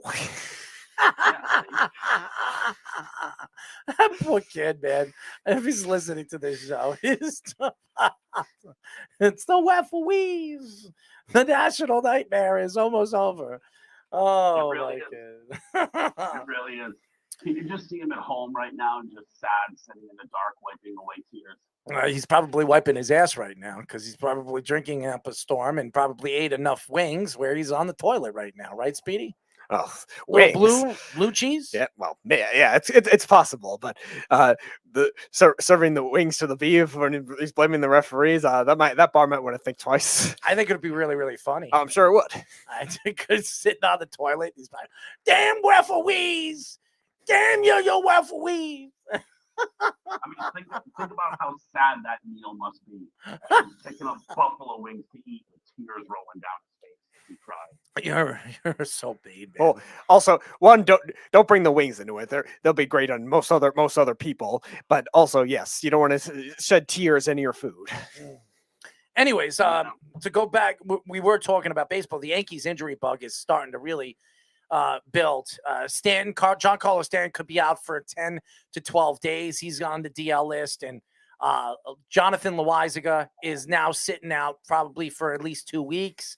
Who I believe is the next closer for the New York Yankees. They lost Gill for the season, Tommy Johns. They lost Chad Green for the season, Tommy John. So the injuries are starting to build, and also Chapman's now heading to the IL. So you look at the position that the Yankees are. Yes, they're 32-13. If you're a Yankee fan, you're excited and you're very happy where they are. But as these injuries start to build, where do the Yankees go? Now, losing Giancarlo Stanton to only a small little bit of time, that doesn't hurt the Yankees because over the years, since he's come here, he's had significant amount of time. And remember, Giancarlo Stanton have these little injuries and then they build onto big injuries. Right. So hopefully the Yankees are smart. Let him sit out for at least a couple of series, let him get healthy, and then bring him back in. You do not want to lose Giancarlo Stanton for a significant amount of time because you don't know when Aaron Judge is going to get hurt because he has not stayed healthy. Last year he did, but back-to-back years, we haven't seen that since he's come into the league. Right. So That's going to be a huge problem. And again, there's other players that the Yankees have that are probably going to fight injury throughout the season. Remember, it's still early in the season. It's only 1 month in. There's only, I think the Yankees are, 30 and 13, I believe. 40-something games into the season. They're not even in a quarter. I wouldn't even say they're a quarter into the season. Maybe 10 or 11 more games left before they're quarter into the season. So the Yankees are playing great baseball, but if you're a Yankee fan right now, is this alarming? Absolutely. They did bring in, they are bringing back Shane Green. They re-signed Shane Green to a minor league contract, another ex-Yankee that played very well in the bullpen. We'll see how quick he gets called up. I think the Yankees are going to start, have to looking into the waiver columns and free agency, which is quite a few players that haven't played this year that are still sitting, looking for jobs. So it's going to be very interesting where the Yankees are going to start to fall, especially as good as the rotation has pitched. I don't expect this rotation to continue doing what they have done really in the first year and a half. So if you're a Yankee fan, you should be excited about Nasty Nestor. He's pitched very well. You should be excited for, obviously, Cole, who's pitched well for the last half a month. And obviously, Luis Severino's been good. Montgomery's been on, back and forth, but he's been fairly good. And Toulon, who's been very, very good as well. So this rotation has been better than anybody expected, one of the best rotations in baseball. But could they hold up? Could this pitching staff hold up, especially when you look at this bullpen starting to fall apart? Yeah, the Yankees are going to have a tough go at it with managing the pitching. I think the hitting, they'll be fine. Stanton only out for a limited amount of time, just a 10-day stint. Ankle inflammation. It's not a big deal for a player like him in comparison to somebody who has to run Stanton, a lot you just more. don't know. Yeah. Now, the good news with them is the Yankees have managed Stanton very well the last 2 years. So I'm a little more trustworthy in managing that in comparison to especially Chapman, because he's a veteran guy. He's had his roadblocks of injuries in the past too. And when he gets bad and it really hits this bad spurts, it could be bad for a long time. And that's what he hit right before he ended up going on the IL too. Loaizaga, it's I think his second injury since he's come up to the majors. Yeah, you were saying it's a potential that he could get into a future closer role. Now, if he's out for a while, that could ruin that. But I don't think the Yankees should be worried about that as much, because I don't think the formalized closing position is necessarily the bigger deal with this bullpen as much as it is now the versatility of it. And Aaron Boone managing it to good situational baseball, a lot more depth, especially with the young pitchers. And the young pitchers are now going to get their chance to have the bigger roles. We were just saying a couple of weeks ago, like Clark Schmidt had no reason to be sent down. The Yankees just had too much depth. Now he's pitching again, and he's pitched well to start this season as well. And other young pitchers are going to get those chances. And yes, Shane Green's a guy too that's had some good success elsewhere too. Was good in Detroit, good in Atlanta. That the Yankees might be able to rebirth. The Yankees might be able to rebirth again. Well, not rebirth. He'll come back here. He'll fit in that bullpen. You could put him in the 6th inning. You could put him in the 5th inning. It's going to take him a little while to get in shape. He hasn't played really all season long. So the Yankees bringing him back on a minor league contract. I mean, Shane Green's a good player. Remember, the Yankees traded him to Detroit. Where the Yankees for the last couple of years have been trying to bring him back. So I think it's a good move by the Yankees. And whatever they can get out of him would be a perfect position for them to move forward with where this team is going to go and where this team believes they're going to go going throughout this 162-game long season. So, yeah, they just need the depth to try to make that thing work. And what I was saying last week when we were talking about the Mets injuries is we've seen the Yankees manage them well in the past. And that's why you could definitely trust it, especially with Stanton managing that, because they've already done well limiting him to the DH already. Now they're going to need other hitters to step up in that role. And they just reinstated Joey Gallo. He came off the COVID IL or whatever it was. Donaldson, I think, was suspended. He needs to start hitting, man. Yeah, well, yeah. That's the main concern is he's the ideal guy to take over that kind of DH role perfectly. And the trade deadline's early in the MLB this year. So in the next 2 months, you're going to see people getting traded. So right after the All-Star break, if not, is it before the? It's after the All-Star break, yeah. Yeah, but right after July 31st. Yes. Yeah. So it's what, 2 months away? It's crazy how fast it's going to come. So I mean, there are a couple outfielders the Yankees are talking about. What is it? Benintendi is a guy that the Yankees have been interested in. He plays for Kansas City this year. Ex-Red Sox. This is a guy that the Yankees are very much interested. I've been reading a lot of stories about Benintendi, a guy that would love to come in New York, come back to the American League East. He's been very confident over the years playing in the American League East with the Red Sox. Right. So, and he's always played well against the Yankees in the Yankee Stadium. So maybe the Yankees bring him back. The way he's hitting Kansas City this year is pretty good. So yeah, and also again, he's a guy that you're not going to have to trade a lot to get him No. either, because his numbers have dipped since he's gone to the Royals. Because again, granted, it's going to happen when you go from AL East ballparks to AL Central ballparks, because the AL Central probably outside of, I would say, Minnesota's probably a little more hitters. They're really all pitchers parks there. KC's kind of neutral. Well, he's hitting. He's not getting home runs. But No, but he was never the pure power type anyway, and I don't think the Yankees really need that. No, he's hitting 327. He has 18 RBIs. His on-base percentage, it's 393. His slugging percentage is 425. OPS is 818. I mean, and he's a pretty good defensive player too. Right. So, and he has 50 hits, which is fantastic. So, he's played very well, and he's a guy that the Yankees really, really like, and he's won Gold Gloves. Mm-hmm. So if the Yankees decide to move away from Joey Gallo, if they try to trade Joey Gallo, maybe they trade Joey Gallo to Kansas City for a guy like Andrew Benintendi, who might fit better with the Yankees because he hits for average. Yeah, So even if they don't do that particular plus, deal, he's a left-handed bat. yeah, even if they don't do that particular type of deal, though, just to swap Gallo out, at least you have a different type of hitter to be able to compensate for the situation. He's not a big-time power hitter. The most he had home runs he had in the season was 20 in 2017. But they don't need power. Yeah, that's what I'm saying. The Yankees don't need that type of hitter. They have enough of that already. High power, high strikeout guys. Benintendi, he had one bad season of strikeouts of 140, but that's really been it. The other years, 112, 106. Last year, only 97. So they need that type of hitter, another lefty, and a guy that's a good defensive player. Won a Gold Glove last year as a left fielder. So definitely, especially making an adjustment to a smaller park, that's going to be definitely helpful. If they He's can pull still something fairly like that. young too. He's 27 years old, and that's the story. I think the Yankees are very interested in a guy like Andrew Benintendi. They're going to be looking for a left-handed bat to play in the outfield, especially with the injuries that they could be dealing with as the season progressively moves forward with Giancarlo Stanton, Aaron Judge.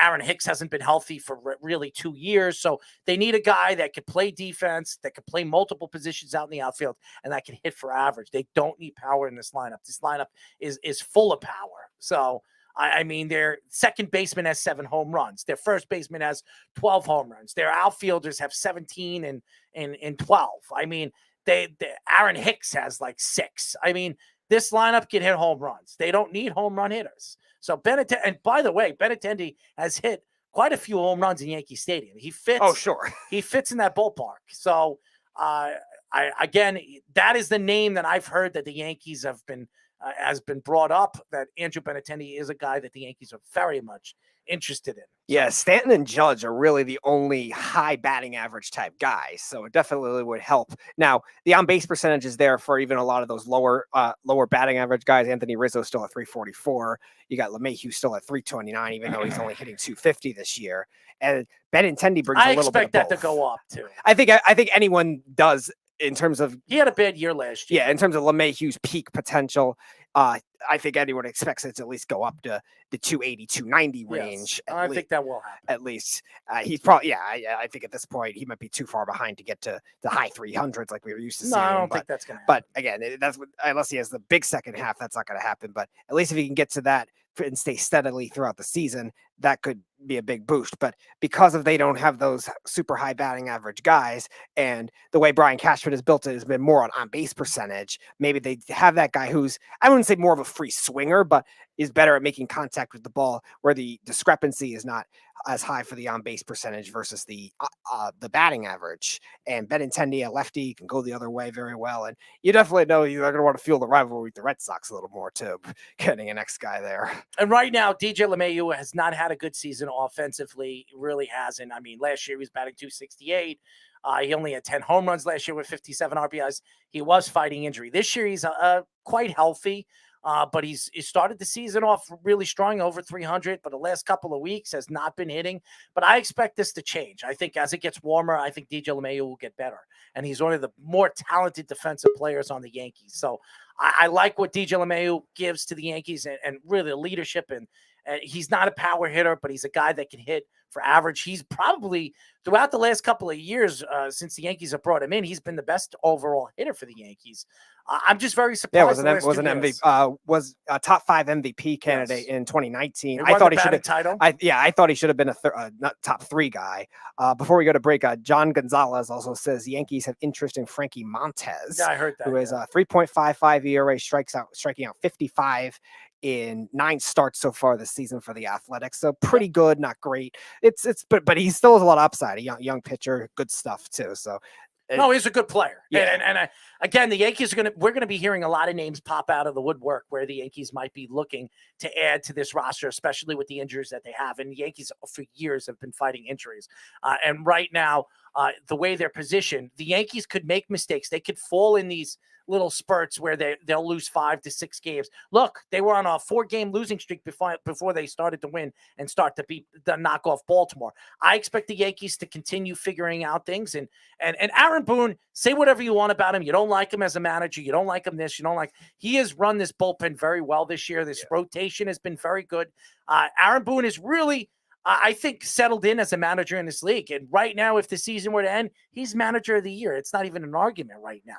The Yankees are 32-13. They're going to be the first team over 20 games over 500. They were the first team to win 30 games this year. I expect the Yankees to be a 100-win season, another 100-win season under Aaron Boone. This will be 3 out of the last 5 years under Aaron Boone, which would make Aaron Boone the first Yankee in a 5-year span and first ever manager in a 5-year span to have 3 100-win seasons in his first 5 years. So say whatever you want about Aaron Boone and what he doesn't know and what he does know. Aaron Boone has been a successful manager since he stepped on Yankee Stadium turf. So, or whatever you want to call it, the field for the New York Yankees. So Joe Girardi, eat your heart out. When we come back, ladies and gentlemen, we'll be talking to RotoBall Fantasy Baseball second DFS writer, Jon Anderson, here on the Sports Loudmouths. It's the Worldwide Sports Radio Network.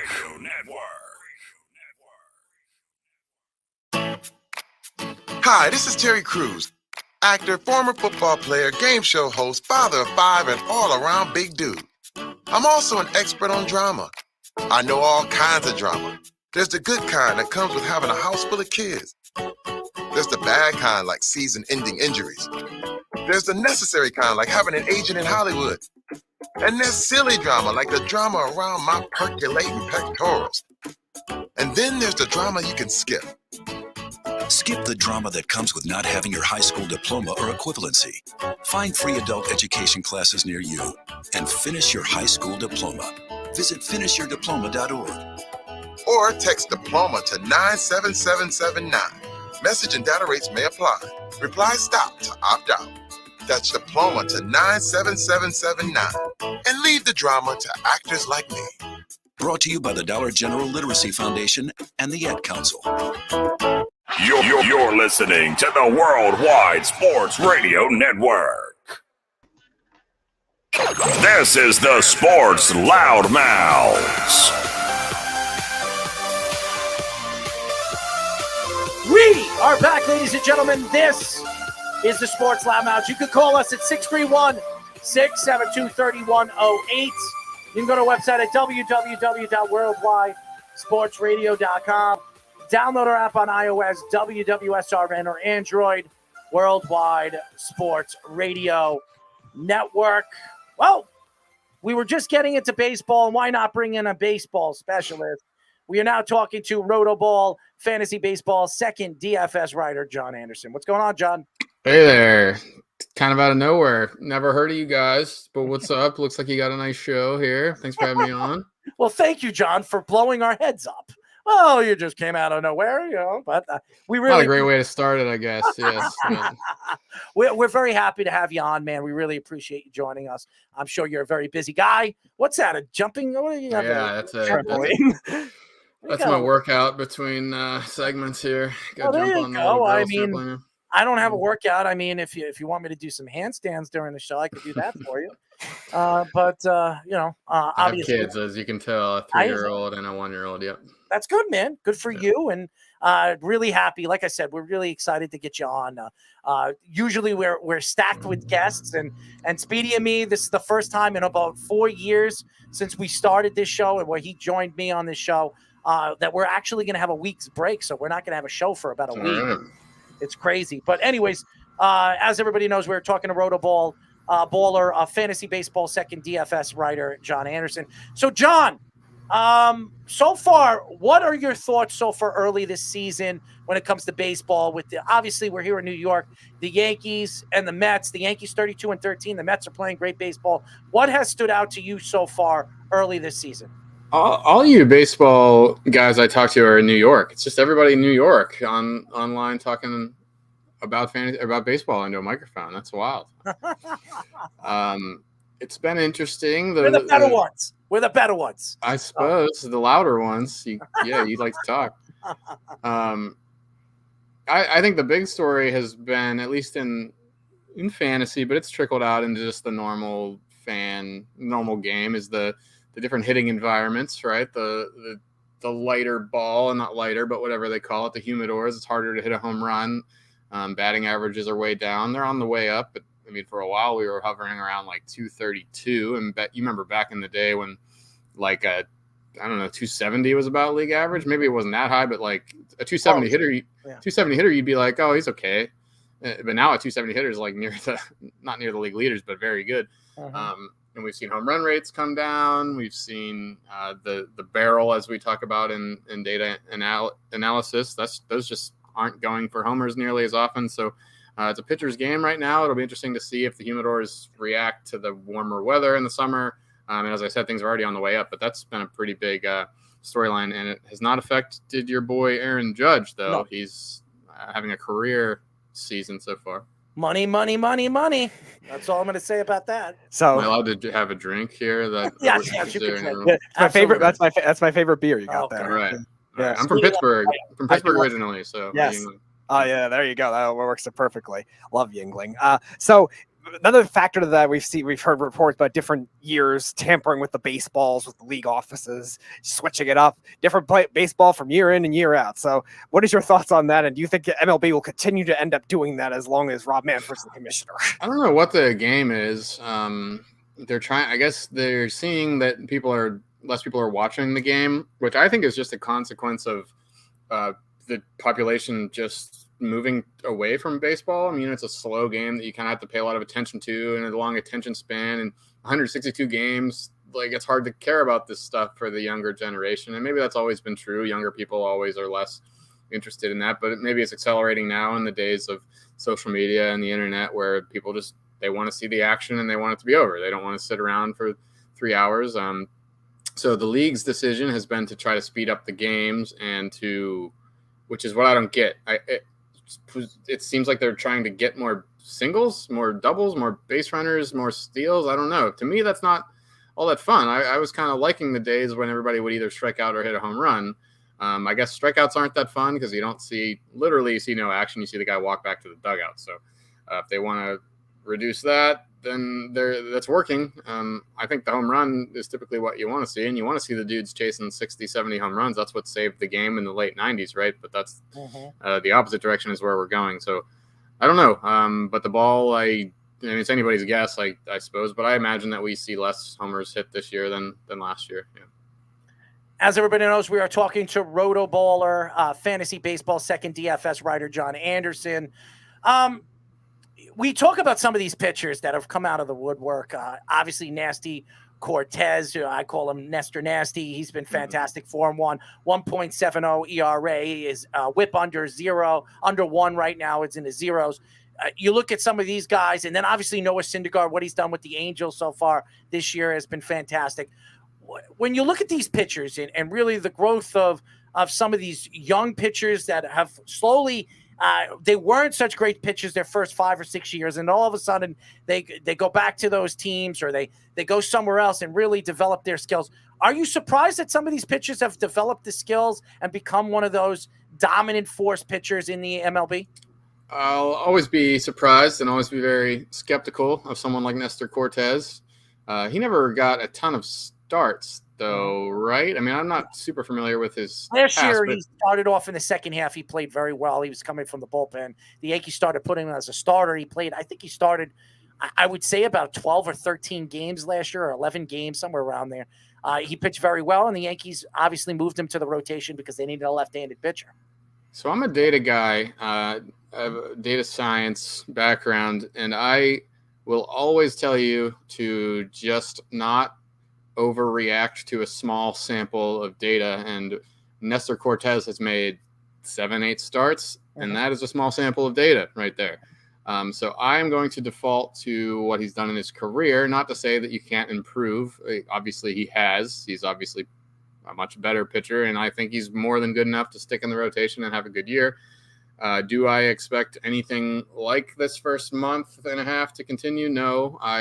For fantasy purposes, which we're not necessarily talking about here, but it's a good example. Someone like that is typically a good idea to get rid of, to trade at the current value, because these things are typically small sample products rather than truly changes. But who knows? Maybe it's certainly possible that someone can change their game and work out and build up over the offseason and become a new player. But I will lean towards the skeptical side of guys like that. So as from the general landscape of pitching, we've seen a lot of the award winners be kind of new guys recently, probably outside of Jacob deGrom. A lot of the guys come out of nowhere to win the Cy Youngs and become these all-star caliber pitchers. Do you think the young pitchers, the way they've been trained, doing a lot better, pitching a lot better, is going to be the new trend where you see these kind of year-to-year type things, like you were saying, small sample sizes? I think a lot of that just has to do with it being tough to stay in the game for so long. So you just don't see a lot of guys like Scherzer pitching into their mid-30s. So the general most of the pitching population per se will be younger guys, just because it's hard to pitch into your 30s. But yeah, they're more equipped to, like, the data analytics side of baseball has blown up in the last 10 years, even 5 years. The StatCast system came out, which gives you all kinds of data. I mean, it just exploded the numbers and analytics you can take, and that's all pretty new. So someone that's younger, that's coming up with that kind of stuff, they might have an advantage, certainly, just because a veteran is going to be kind of set in their ways and a little bit more unwilling to make changes based on that. And that's fair enough. I mean, Justin Verlander doesn't have to change anything, right? And Max Scherzer, there's no reason for these guys to change anything. But maybe that leans a little bit in the advantage of the younger guys who are more adaptive and have more information right away to perfect their skill with. John, you are a fantasy guy. So if you are playing fantasy baseball right now and you have your roster, and what has stood out to you as far as players? I mean, Mike Trout has had a good year. Aaron Judge has been good. Manny Machado has been good. But some of those players that you could have drafted in the 4th or 5th round that really has stood out so far early this season. And if you were a fantasy player that has an opportunity to trade one of these players, is there a particular player that right now, the way they're playing, would you trade for a specific player or in a specific, position to get your team moving in the right direction? Well, it's kind of so yeah, you want to look for fantasy purposes here. You want to be skeptical, like I just said, of the guys that have no real good history but have had a good first month. Typically, sometimes that means they just improved over the offseason and they're a new player. Most of the time, it's just baseball's a random game, and if you play 3 weeks of it, a lot of bad players will have good spans. But when you're looking for the fantasy side of it, I would say look for hitters that aren't striking out a lot. Strikeout rate is a good stat to look at. The league average is 23%. So if you find a hitter under 20%, that's all systems go, and that is actually pretty likely to stay. You don't typically have lucky streaks in strikeout rate. Your strikeout rate will more or less stay the same over different samples of the year. Also, it's important this year to get these guys that are just the big guys, the Aaron Judges, the Stanton. Your audio cut out, John. Wait, did we lose him? Yeah, looks like his audio cut out. John, come back in. Go John, out and back in. I would just go back in, John. Go back out of and come right back. I'm sorry, everybody. John will be back. RotoBaller, fantasy baseball, second DFS writer, Jon Anderson. But probably there he is. John's back. How about that? That's all right. Yeah, We're sorry, back. your audio just cut out. You were talking about Giancarlo Stanton, something with that. Yeah, so basically with the softer ball, the fact that it's harder to hit home runs, you want guys that are really hitting the ball because you're gonna have to hit it really hard to hit home runs. So look for these yoked dudes like yourself in the cutoff here to trust for the home runs. You need the big, strong guys because it's tougher now to get a ball out of the yard. So one of the things that's been very polarizing in the fantasy community has been the closers, and there haven't been as many good ones this year. It's always been a skeptical position to draft. You got Taylor Rogers, who's done well, Josh Hader, Jordan Romano, and Edwin Diaz. But beyond that, not a lot of guys you could trust. So what is your strategy with that, with the closers that could change very often? And do you maybe value other types of relievers for fantasy as well, maybe because of these just inconsistencies? It all depends on your league type. Most leagues need saves. You have to play that game. So a lot of the trend this year was to just go get one of the few solidified guys like a Liam Hendricks from the White Sox or a Romano from the Blue Jays. That's working out well. Iglesias from the Angels. The one guy that isn't working out is your boy Aroldis Chapman. That's a disaster. But for me, it depends on what kind of league you're playing in. If you play in a league where you can add a bunch of guys throughout the year, then I think it's best to just pick up the guys that have the job temporarily. That happens a ton now. You see most teams with multiple guys getting saved, so they're pretty easy to find. And that's just another consequence of all the data and analytics. You find pitchers, you find teams using their best relievers when they need them in the seventh in a high leverage situation rather than waiting for the save situation. So that's made the saves thing a little bit tougher, but it's opened up some opportunity as well to get a lot of free, cheap saves in fantasy. When you look at the American League East, John, and obviously it's probably the most dominant division, obviously with the Yankees, the Tampa Bay Rays, the Toronto Blue Jays, the Boston Red Sox, and even Baltimore, who has played just as well as the Boston Red Sox, and that's not saying much, but they actually have a little bit of pitching. They do. They're young and they're talented. They have some good young players in their farm system. What has stood out to you? Obviously, the Yankees being the number one seed right now and the best team in all of baseball, but what has stood out in this division that really early in the season that you wouldn't or you haven't expected in this division? Blue Jays offense has been pretty lackluster. Last year, they led the league in home runs by a ton. I think they led the league in runs scored by a ton as well. But this year, it hasn't been the same. I mean, they lost Marcus Semien, who that looks pretty good for them because he is doing absolutely nothing in Texas. But other than that, they still have Springer and Vlad and Teoscar and all these guys. But let me pull up the team batting average for them right now. Way down here at... so they're hitting 232 and only slugging 379 with 45 homers. The 45 homers is a decent mark, but I mean, the Yankees have 63, so they're way behind. So that's been pretty surprising. I don't really expect that to continue. Obviously, Semien hit 46 last year and he's gone, so they haven't really replaced him. But their pitching is the thing they upgraded, so they kind of balance that out with Gausman and Jose Barrios, who maybe will get it together and guys like that. But the Yankees are showing you that it's a good year to have the Judges and the Stantons and the Rizzos of the world that will hit home runs, and it's a good stadium to hit home runs because if you lead the league in home runs, you're probably making the playoffs, and the Yankees are looking like a pretty good bet to do that. Teoscar Hernandez better wake up. He's on both my teams. There you go. Yeah, he's been the main culprit, I guess. He was hurt a little bit. He was hurt too, which didn't help. So across the league, you were talking about small sample sizes. Is there any particular player that you would buy right now if you're a fantasy player, and then one that you should sell right now, like you were saying, maybe a small sample guy? The buy, I want to say Max Muncy, but I'm a little concerned about the elbow. I don't know if so. You talk about barrel rate a lot in baseball. I don't know if your listeners are familiar, but the short explanation of that is a barrel is a ball hit above 97 miles per hour at a certain angle range. And as the ball as you hit it harder and harder, the angle range expands. So it's easier to be classified as that. So it's basically just the most well hit batted balls. And his barrel rate is fine. And his strikeout rate is fine. And his walk rate is way up. So everything kind of looks the same, but the numbers aren't falling in. And that's the kind of profile to look for a buy low, like guys that are hitting the ball really hard, but they're not falling in.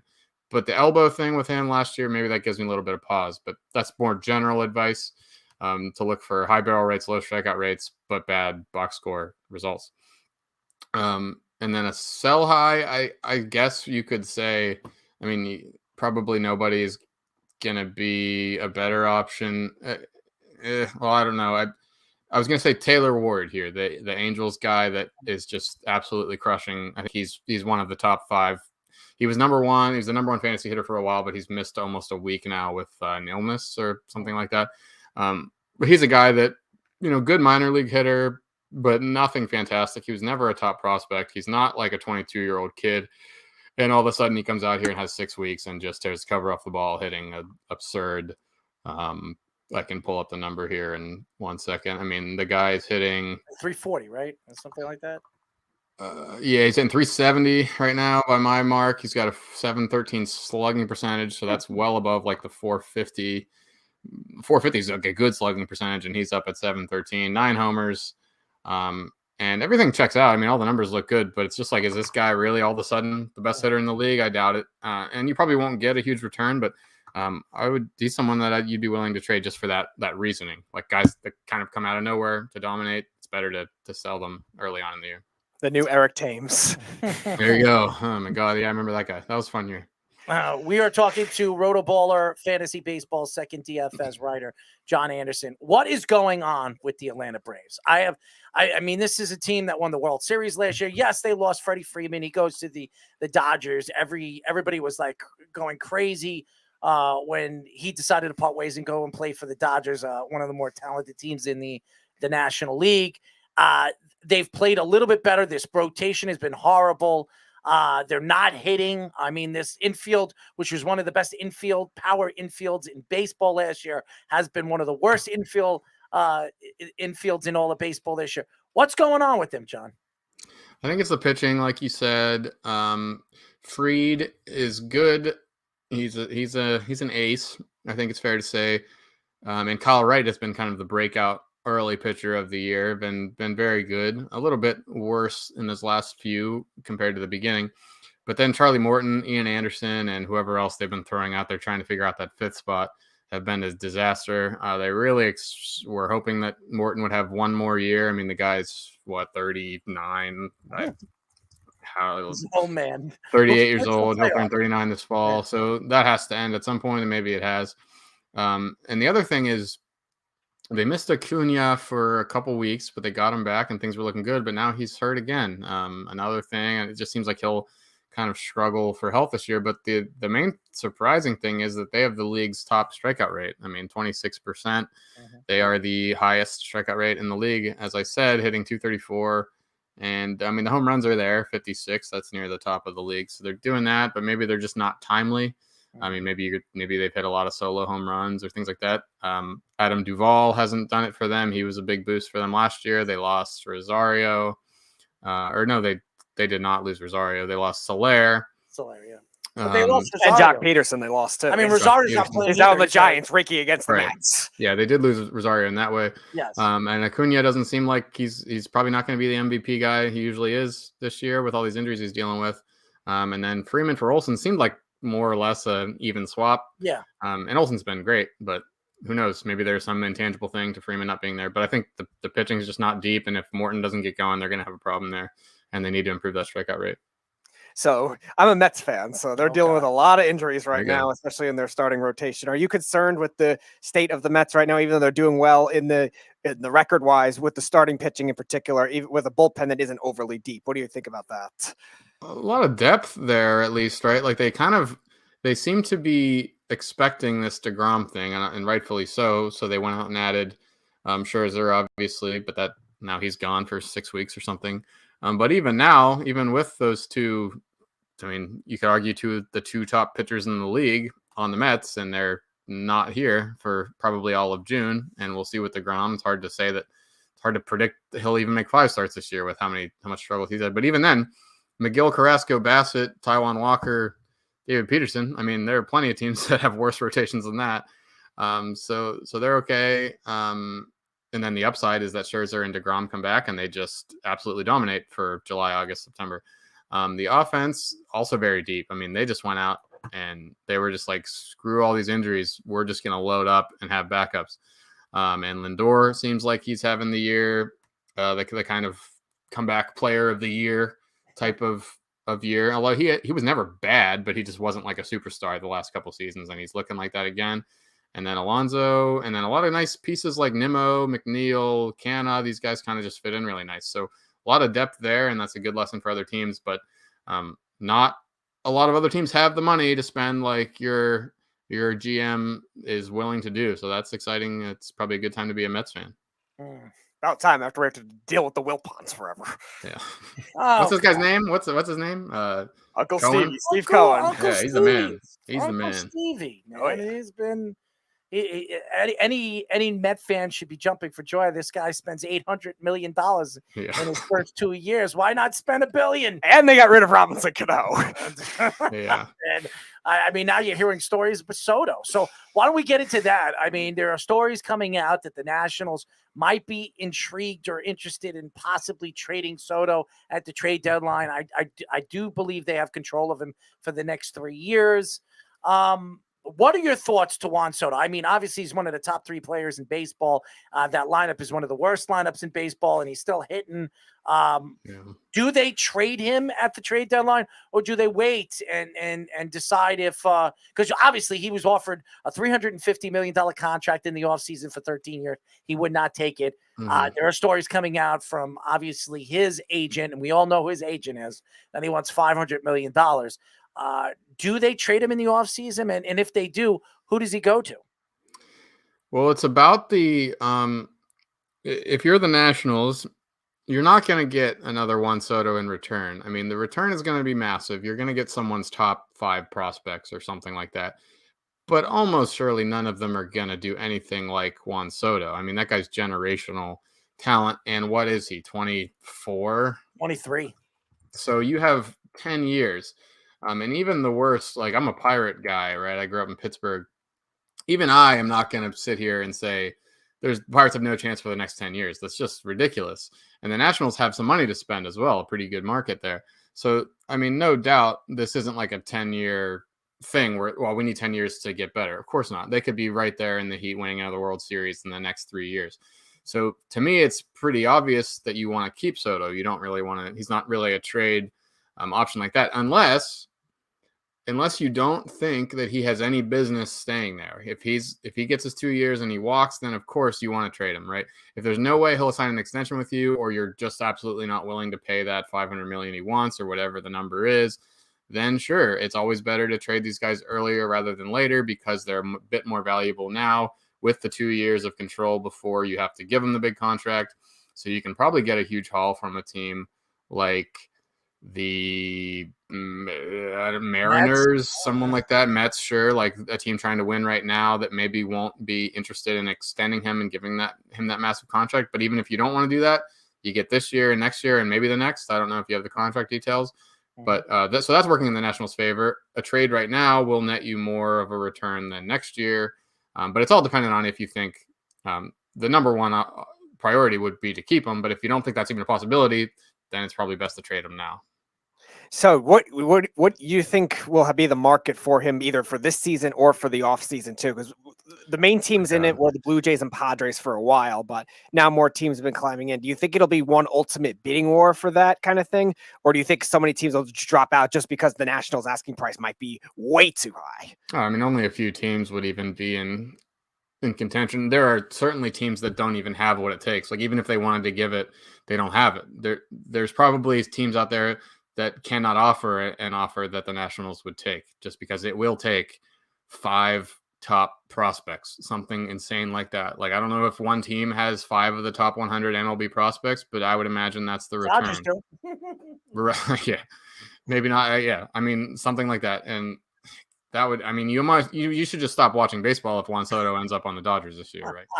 Might as well just add Strasburg in the trade. It'll be a whole reunion of Nationals over there. Right. So yeah, it's going to be tough. I don't imagine it happens because I don't think any team really wants to do that even for Soto for 2 years, unless they have the eye of keeping him for the long haul. And maybe that is the Dodgers, because I think Trey Turner's he's up for free agent this offseason, so maybe they're willing to let him go. And they have some other aging guys that maybe they want to replenish. I mean, there's no problems in Dodger land, but they would be probably the team that you would think would have the money and the will to sign him for that insane record-breaking deal that will inevitably happen if he stays healthy. Well, we also know the Mets will open up their pockets. Uncle Stevie's willing to open up his pockets for $800 million. Why not add another $500? It's not going to burn a hole in his pocket. But then they have all these outfielders that are going to be pissed that they're not playing anymore, right? I mean, they have like 6 outfielders that could play. Oh yeah, they could also for the Pirates all the time. Yeah.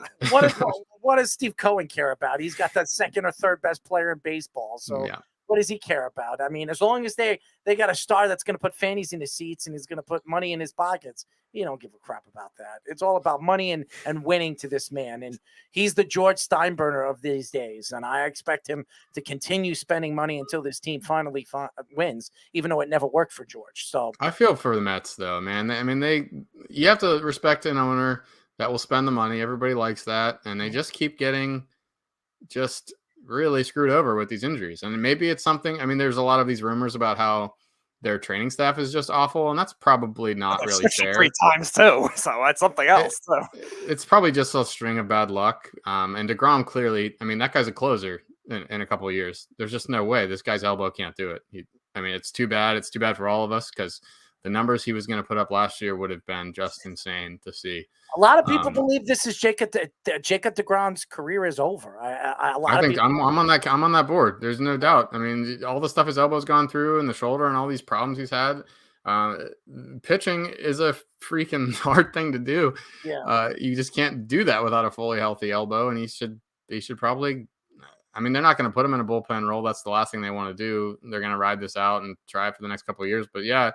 I mean, I'll take the over on 10 Jacob DeGrom saves in 2025 if you're putting a bet out there for me. Let me ask you a question. If Jacob DeGrom's career is going to be over one way or another in the next couple of years or a year from now, is he a Hall of Famer? Obviously, he's not going to win 300 wins, and I don't think that's the protocol anymore. It's really about the dominance of time that he was a top, starting pitcher in baseball. I mean, could you tell me the last pitcher that had the numbers that Jacob DeGrom has had in the last 5 years? Not many. I mean, I can't even tell you. So do you think Jacob DeGrom's a Hall of Famer? If it's up to me, no, but I have high standards for this kind of stuff. I think they let too many people into the Hall of Fame. I mean, the guy's managed not even 200 games started. So you typically want 300. Well, you don't want 300 wins anymore. That's ridiculous, obviously. Mm-hmm. But you want like 200 wins, and he hasn't even made that many starts, and he might not after this year, So to me, it's just the raw innings pitched isn't there. He's under 1,300 career innings. But will he? Probably. I mean, just because he's such a name, and New York certainly helps, and all these things are very, it's not all data that these Hall of Fame ballot voters are looking at. Yeah, I wanted to ask you about that. You said they let too many people in. You think? I always thought baseball writers were the most stingy. They won't let the right people in, and they obviously the steroid thing has a lot to do with it. But even some of the other older guys that could have gotten in. Why do you think that is? Why do you think they? You're right. You're right that they will hold these grudges. I don't know if it's a grudge, but. Yeah, I mean, Barry Bonds should be in the Hall of Fame. Give me a break. Right. Of course. So in that regard, they are certainly way too stingy. And it's just like, what are you trying to prove here, man? Like, you want to just decline everybody from this era, anybody that ever did something unsavory. And I understand, like, it's not like I don't understand the argument on the other side that you don't want these people that didn't do the honor of your game and the integrity of the game well. But Barry Bonds, I mean, if you get rid of all that stuff, he's the greatest, right up there, top 3 greatest players of all time, and he's not in the Hall of Fame. So, but I don't know. Just my ideal world is that it takes a crazy good career with tons of innings pitched and tons of at-bats and tons of games played to be in the Hall of Fame.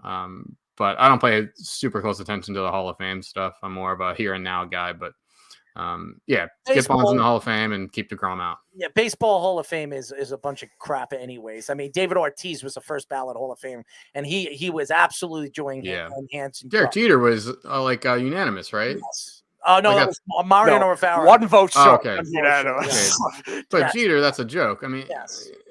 he wasn't that good of a baseball player. I'm sorry. Like does that like rustle your jimmies here? My No, man he in actually Yankees? is more critical of Derek Jeter than. All right.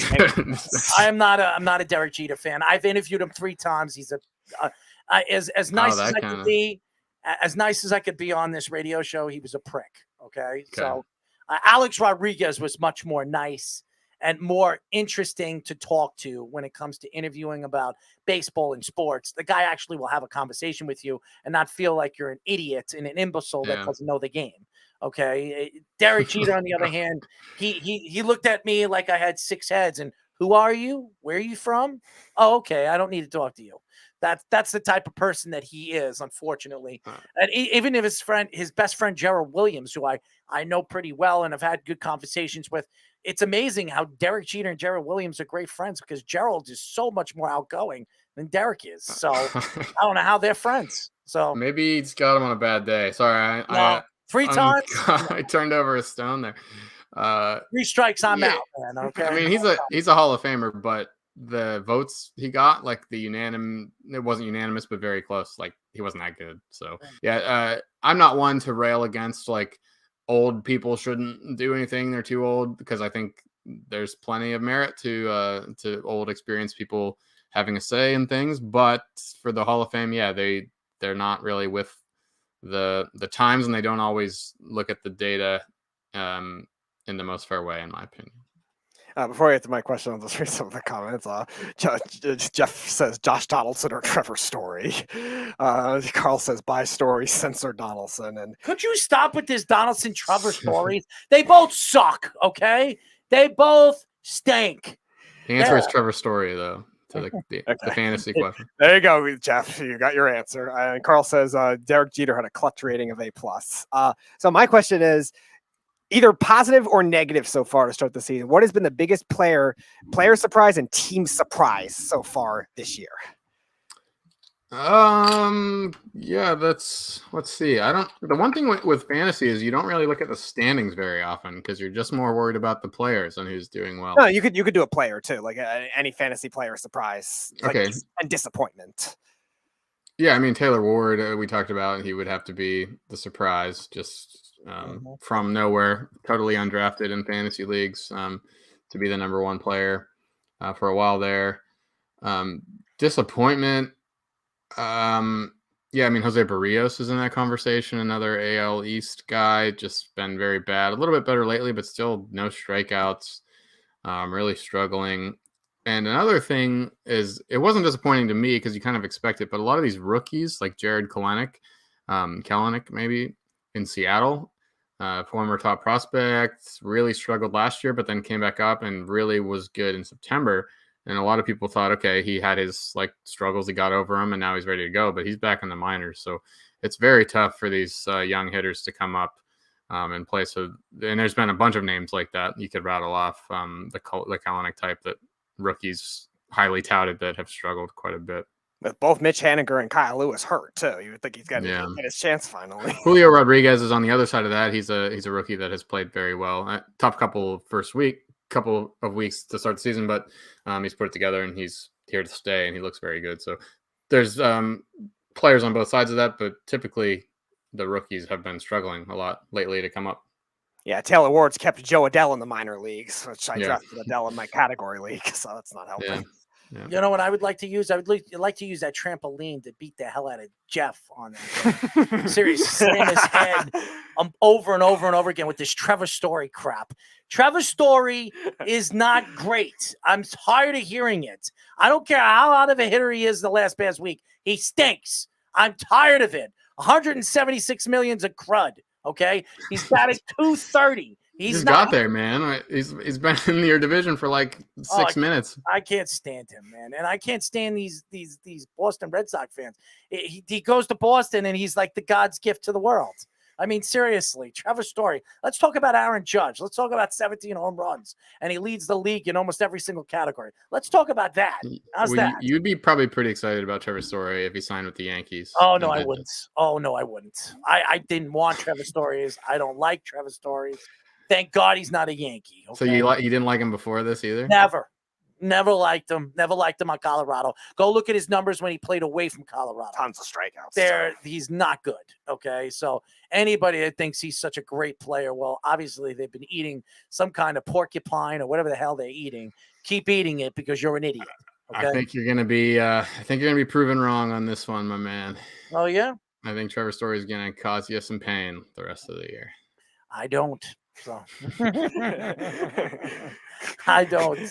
So he's having one good week and everybody wants to jump. The course thing is interesting because that is a common criticism that these Rockies players are terrible on the road. So you think once they leave the Rockies, they'll just be terrible. But what seems to happen is that the elevation changes really screws with these guys throughout the year. So even when they're on the road, it's not really a fair shot because their body's gone through all this weird stuff and the adjustment is weird. I mean, you look at the Rockies numbers, like the first couple games out of a homestand, they're just awful. And these hitters are hitting way below what anybody would do. So, and you've seen it with Nolan Arenado. I mean, the batting average is obviously going to come down because Coors elevates that so much, but he's hit homers at the same rate and driven in runs just fine with the Cardinals. So hold on. Do not compare Trevor Stories to Nolan Arenado. Okay. I mean, we're talking about an elite player at his position. I'm about two elite players, my man. Get out of here. You must love Trevor Story or something like that. I don't, but I think you're giving too much heat here. I don't I'll stick up for him in this room. No, with the loud mouth. You know who loves you? You got a new fan, and he's probably going to follow you now, and his name's Jeff. So enjoy this, Jeff, because you got a guy that actually agrees with you. Even though you have a guy right now that has 33 hits, 8 home runs, and he's batting .224. Good luck on that. Great job, Trevor. Anyways, we really appreciate you joining us, man, on short notice. We definitely would like to get you on again. And also your expertise in fantasy sports. We have a lot of guys throughout the country that listen to us when it comes to fantasy baseball. And really, I'm sure really enjoyed your expertise and your conversation with us. Tell the fans how they can find you on social media. Yeah, I do tons of stuff. Fantasy players. I promise you I have something you'll like. I am a data science guy, as I mentioned, so I have scripts and automation and a bunch of stuff, projections. If you play DFS, I have a lot of that. So check it out. You can find it all on my Twitter, typically Jon PGH. So it's JON PGH, the shortening for Pittsburgh. So find me there. And again, I promise you'll find something to use with what I put out every day. I will like everything you put out that isn't related to Trevor Story. That's right. Yeah. Well, I'm going to remember you, my friend, because we're going to get you on in a couple of months. And if Trevor Story isn't having the year you claim that he is having, I imagine I won't be back if he is having the year that I just said. No, I'll bring it. No, I'll bring it back on anyways. I love bringing people back on and going back and forth with them. That's what we do, and that's what makes us very unique and different. And by the way, say hello to your children. How many kids you have? 2 and 1 in the oven. So wow. Yeah. How many boys and girls? 1 of each, and then we don't know about this third one. Yeah. Oh, look at that, man. Oh, look at you. Are they going to play baseball? Yeah, that's cheap. That's a cheap sport to get into. My wife and I are both, we'd like to think, athletic. So we both play tennis, but you can't put a kid in tennis. That just bankrupts you. Not necessarily. We could play a little wiffle ball for free in the backyard and see if they got anything going, and then start off the t-ball. So definitely. That's true. My nephew stinks at baseball, so he needs to learn how to swing. I don't have time to teach him, so he's got terrible coaches too. But I don't want to throw them. He could probably listening to the show right now. Sorry, guys, but my nephew is he's got 1 hit and 15 bats. That's not good. So somebody needs to learn and teach him how to actually keep the eye on the ball or something. Because he got smashed in the head with a baseball the other day, too. So he can't catch a ball either. So there you go. Anyways, John, thank you for joining us. We really appreciate you. All right. Cheers, boys. Thank you. Keep drinking, man. Keep drinking. Love the English. It's bedtime. Good night. Jon Anderson, ladies and gentlemen, RotoBaller, fantasy baseball, second DFS writer. A great guy. Knows his stuff. And knows his beer. Disagree with the Trevor Story thing, but obviously Jeff loves him and he's got a new fan. So there you go. Carl says, how about Patrick Wisdom on pace for 40 home runs? He's actually somebody I did add because I had a bunch of third baseman injuries, and now I have to keep him because he's doing that well. Tell him lacrosse so Nathan can cover him. Oh, please. Oh, my God. Nathan, you know what I love about Nathan? He gets so excited when he does these live, these events and stuff like that. It don't matter if it's lacrosse, women's basketball, or anything. If he's doing it, he's making sure that he's bragging about it. I love Nathan. He's got a good personality. I met him in person for the first time at my birthday. Got drunk. I mean, oh, yeah. He was out. You and him were out there. Well, you knew I was going to be. Nathan was just all over the place with like everything that I didn't realize how small he was. All your different like friend groups, because you had like friend groups from all different places and different walks of life, and he was all over the place. I mean, it wasn't one of my biggest turnouts. It was like 50 people that turned out. So I like to thank everybody that did show up and actually came and celebrated my 40th birthday. So thank you. Right. But like all your different friend groups, like from like the Eric and Greg group to Brittany's family and friends and all that stuff. He liked Brittany's girlfriend. Oh, I know that. Oh, come on, everybody was. Oh my God, he was messaging me on like on Monday or something. Like, what was the name of her? I didn't even know where I met her for the first time. I didn't know who she was. Everybody was flocking to that girl. I mean, oh my God! But it was like a piece of meat to a friggin' stick. Okay, I mean. Seriously, and Nathan was one of those guys that like a bone, like seriously. Yeah, that sounds about right. Him and the Beef, okay. I don't think the Beef was even doing that. The Beef was talking to the same people a lot of the time. The Beef stayed till 12 o'clock because he was trying to hit it off with that chick. Okay. And Beef doesn't stay that long, especially when he has work 4 o'clock, 5 o'clock in the morning. He's got time to make the coleslaw kind of stuff, So the Sultan of Coleslaw, the Sultan of Coleslaw, the Kingdom of Tuna, whatever the hell. The Kingdom of Tuna. Yeah, now we're adding him to the waters. We'll keep him away from any lobster that I have next week. You're not tampering with that Beef. But everybody was flocking to her, so it is what it is. But Nathan is definitely an interesting cat when he's away from doing what he does. With his interviews and his live, interesting. His lacrosse coverage, interesting. His article that he had to write the next day. Oh, yeah. He's telling me about it. I'm like, no. See, I don't have to write an article the next day, so I can just go crazy. Before we get into some football conversation for the rest of the show, because the rest of the show will be football. I do want to finish up with the Rangers Game 5 recap and. Obviously it was a national. What do you call it? National nightmare. Which to people that aren't Ranger fans, or people that are Ranger fans, we're not going to think that way. But yeah. Well, let's be quite honest. Okay. I don't know if it's a national nightmare, but to me and Jeff, it probably is. Okay. And the Rangers have played pretty good hockey in this series. They really have. It's been very impressive, being that they're the youngest team still in the tournament of the playoffs.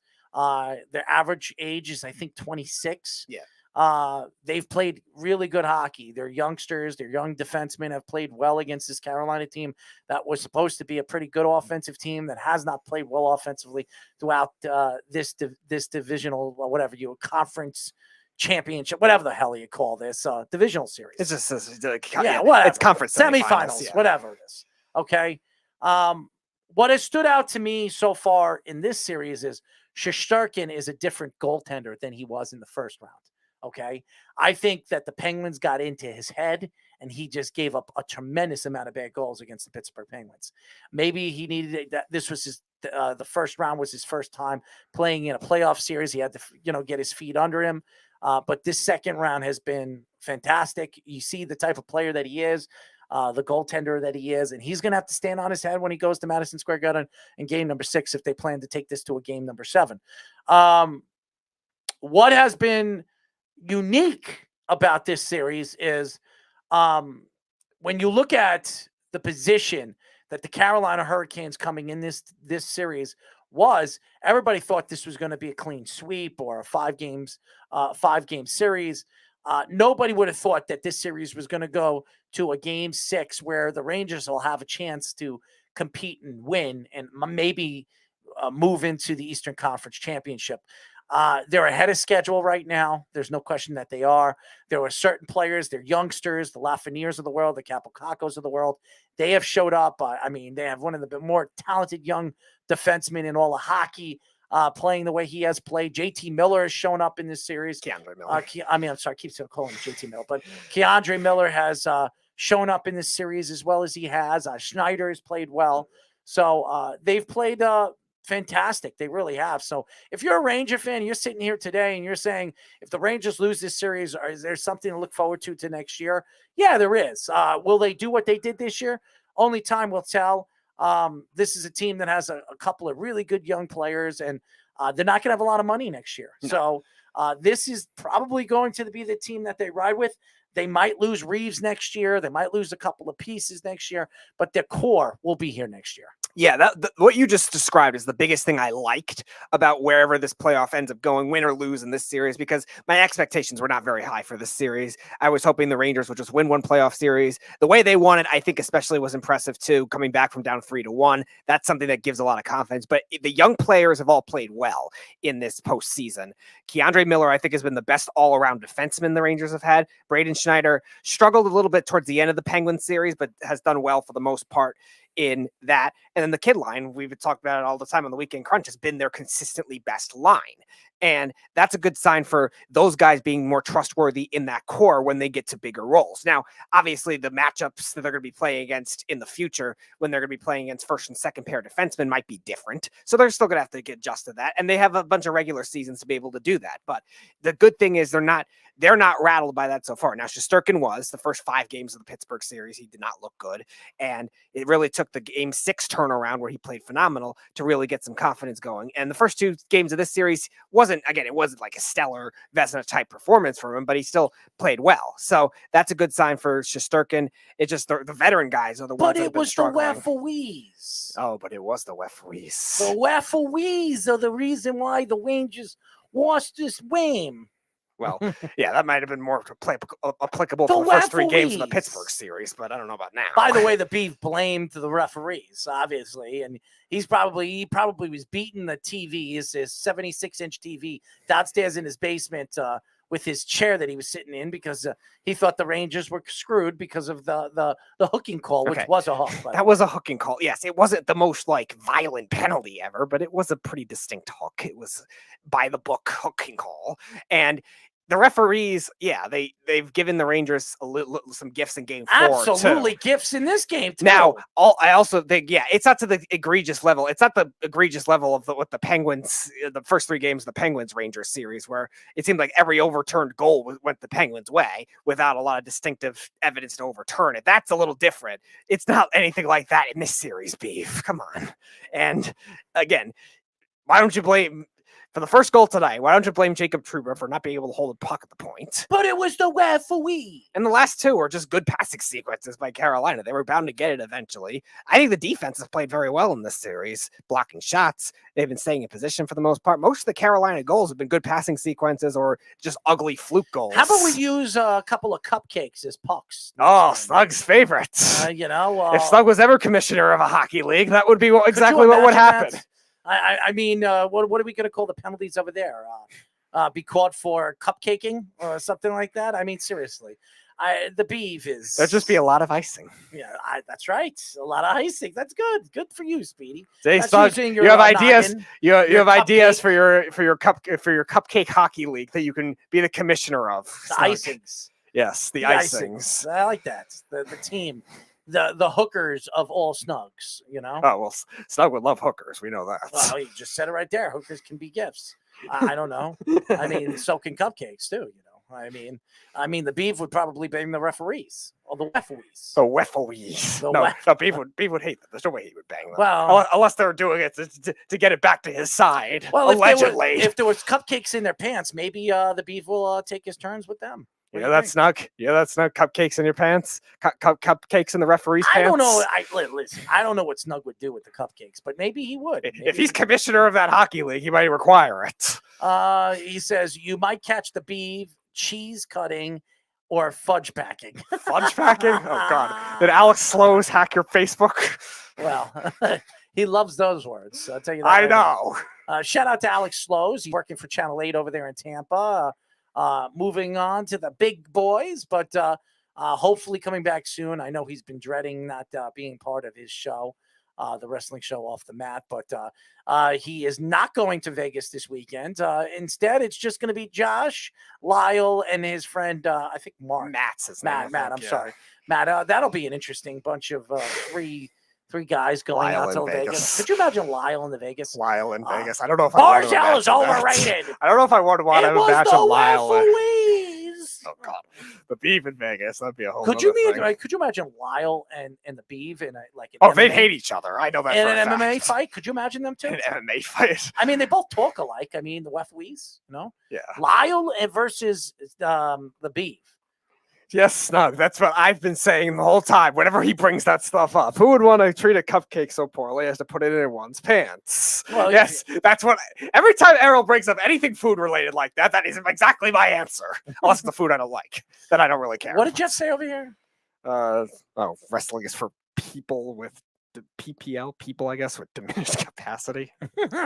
He's telling you that if you watch wrestling, you're wasting your time. But whatever. Like says hashtag Team Lyle. Look out! Hashtag Look out Las Vegas. Well, of course, you take anybody Team over Lyle. the Beef. Give me a break. And could you imagine them two? How much would you put on it? 10-1? I'd say the Beef wins the fight. I wouldn't. I would just get so liquored up that I wouldn't even watch that. I'd say the Beef wins the fight. If I'll let you commentate and analyze that fight. I mean, seriously, the Beef is a little bit taller. I mean, Lyle's small. He's like a munchkin. Right. So I think the length of the arms and the ability to get to him, I think it would go to the Beef. Now, I don't know if the Beef can, take him down and demolish him, but hey, listen, I would put my money. He claims he could do it to Jeff, so I would imagine so. Well, maybe Jeff will be the referee. Referee. No, if Jeff were the referee, he wouldn't give him any calls, and then they'd say, "Oh, you're going to blame the referee on this one," and then they'd have that fight, and then those two would Josh? fight. Would you rather No, Josh? but see, what would happen is they would end up fighting. Lyle would just be like a side card at that point, or whatever you call it in the boxing world, and the warm-up fight, like the opener of a concert, that would be the equivalent of that. That would be the opening card, and then the Beef and Jeff fighting each other eventually would just happen. After the fight, the Beef would go up there and he'll talk, when they interview him, he'd be like, "It was the referees. They screwed me." Right. So after that, because if Jeff, hypothetically in this scenario, becomes the main referee, then the Beef would just try to fight him like he's always been wanting to forever. Could you imagine that? And that would become the main event. I'm a Beef fan, so I'll be backing up Beef. I guess I'll be in his corner. I'll be his a manager, okay? And Jeff will be Lyle's manager. Who do you think will win? I think we'd win. I'd cheat, I would have to help him. Yeah, then again, the Beef would probably cheat and then just find a way to cheat. I'd beat him up with cupcakes, okay?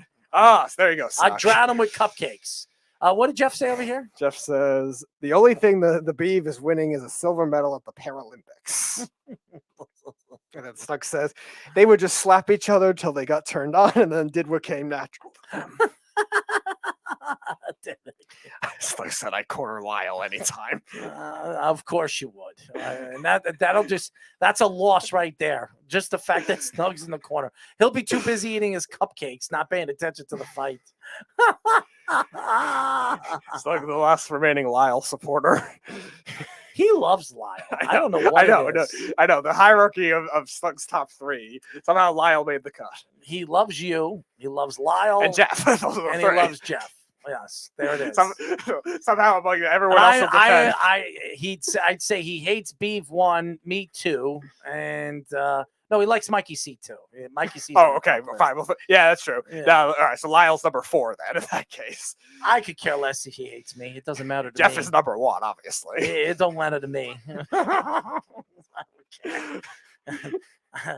I over the years, I've dealt with this guy, so it wouldn't matter to me, and nor do I care if he hates me or loves me. So there you go. I want to thank Jon Anderson for joining us, but I want to get into some football, and obviously, Colin Kaepernick is back, ladies and gentlemen. Yes, he is. The knee spirit man, who, by the way, I loved his Netflix documentary or show, whatever they call it. I have nothing against Colin Kaepernick. I really don't. Now, did I agree with the kneeing to the national anthem? He already came out and said he had nothing to do with that had nothing to do with why he was kneeing to the national anthem. And I believe him. Okay. But wearing the socks of Fidel Castro and some of the stupid things that he's done on and off the field, I would disagree on some of the things that he has done, the stupid things that he has done. Do I think that Colin Kaepernick deserves another chance in the NFL? I would say so. Colin Kaepernick was a successful quarterback in the NFL. He was one play away from winning a Super Bowl. If he won that Super Bowl, he'd still have a job in the NFL right now. Oh, so many people thought the end of that game was pass interference, too. Okay. The fact that, the position that he is in right now has to do with Roger Goodell, has to do with the NFL, has to do with the position, the NFL with control and decision-making of where this league is going and how the people and the people that are putting, obviously the money to the league and putting fannies to the seats are telling, Goodell and an ownership that this guy doesn't deserve an opportunity or a second chance to play in the NFL. If he's a good player and he could play in this league, he absolutely deserves a second chance. Everybody. Greg Hardy had a second chance. If I go up and down, Ray Rice didn't because he was practically done with he was a running back.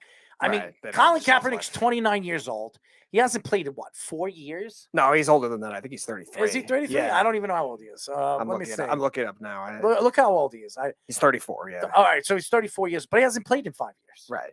So, I mean, he has his legs under him. I'm sure he's got the speed, his agility. I don't know if he can throw a football anymore. I don't know. And only these experts, these NFL, managers or coaches or agents, I don't know.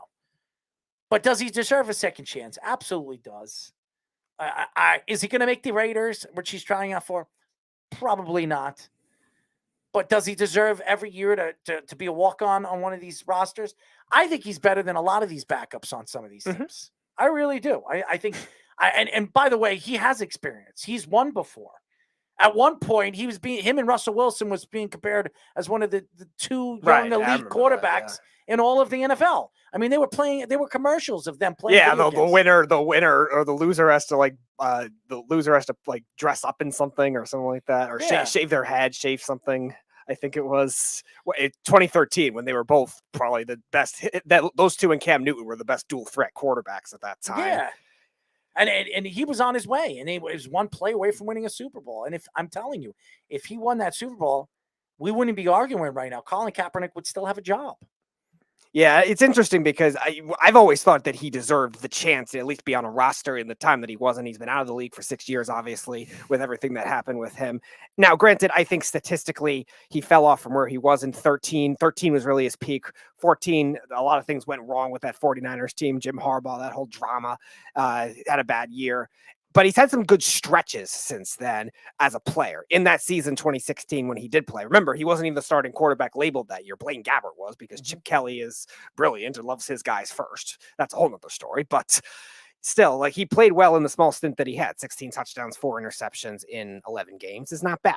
Now, the problem with, in addition to obviously the stuff off the field that might hurt him, is the way the analytics have taken over the sport of football now. And certain things like completion percentage and yards per attempt are prioritized a lot more, where those kinds of things were never his big strength throughout his career. He had a big arm, yeah, but the accuracy wasn't always there. He had some certain seasons, not every season, but certain seasons had some turnover issues. And that's being kind of faded out in comparison to the big athleticism, not arm strength as much, because you still got Patrick Mahomes and Josh Allen, guys like that, but you have accuracy and analytics stuff being prioritized more. So that might make it harder, especially at 34 years old. You don't know if he can run the same way because he's been rusty. He hasn't played in 6 years, obviously. And the Raiders gave him his first formal workout too. So there's a lot of unknowns with that. It's going to make it hard, but he definitely deserves the chance because, yes, he's a lot better than, I would say, at least half, maybe a third of the backup quarterbacks that are in the league right now.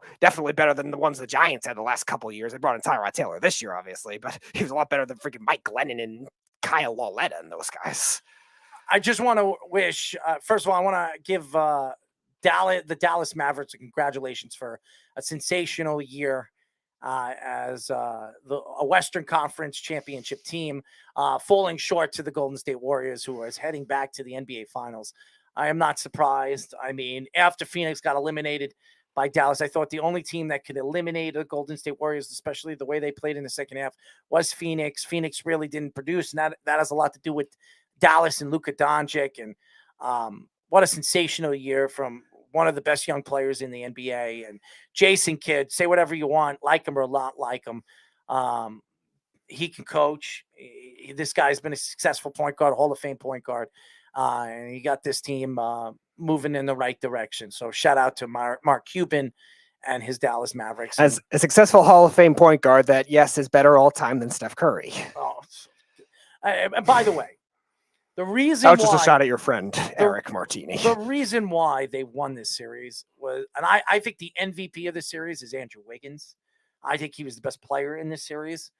He shut down. Well, he didn't shut down, but he kept Luka Doncic, in position to not take over these games. Right, not as efficiently. He still had high point totals, but not as efficiently. So he kept them, close and put pressure on Luka Doncic to not do the things that he is strong at. But a very big congratulations to the Golden State Warriors moving on to an NBA Finals again.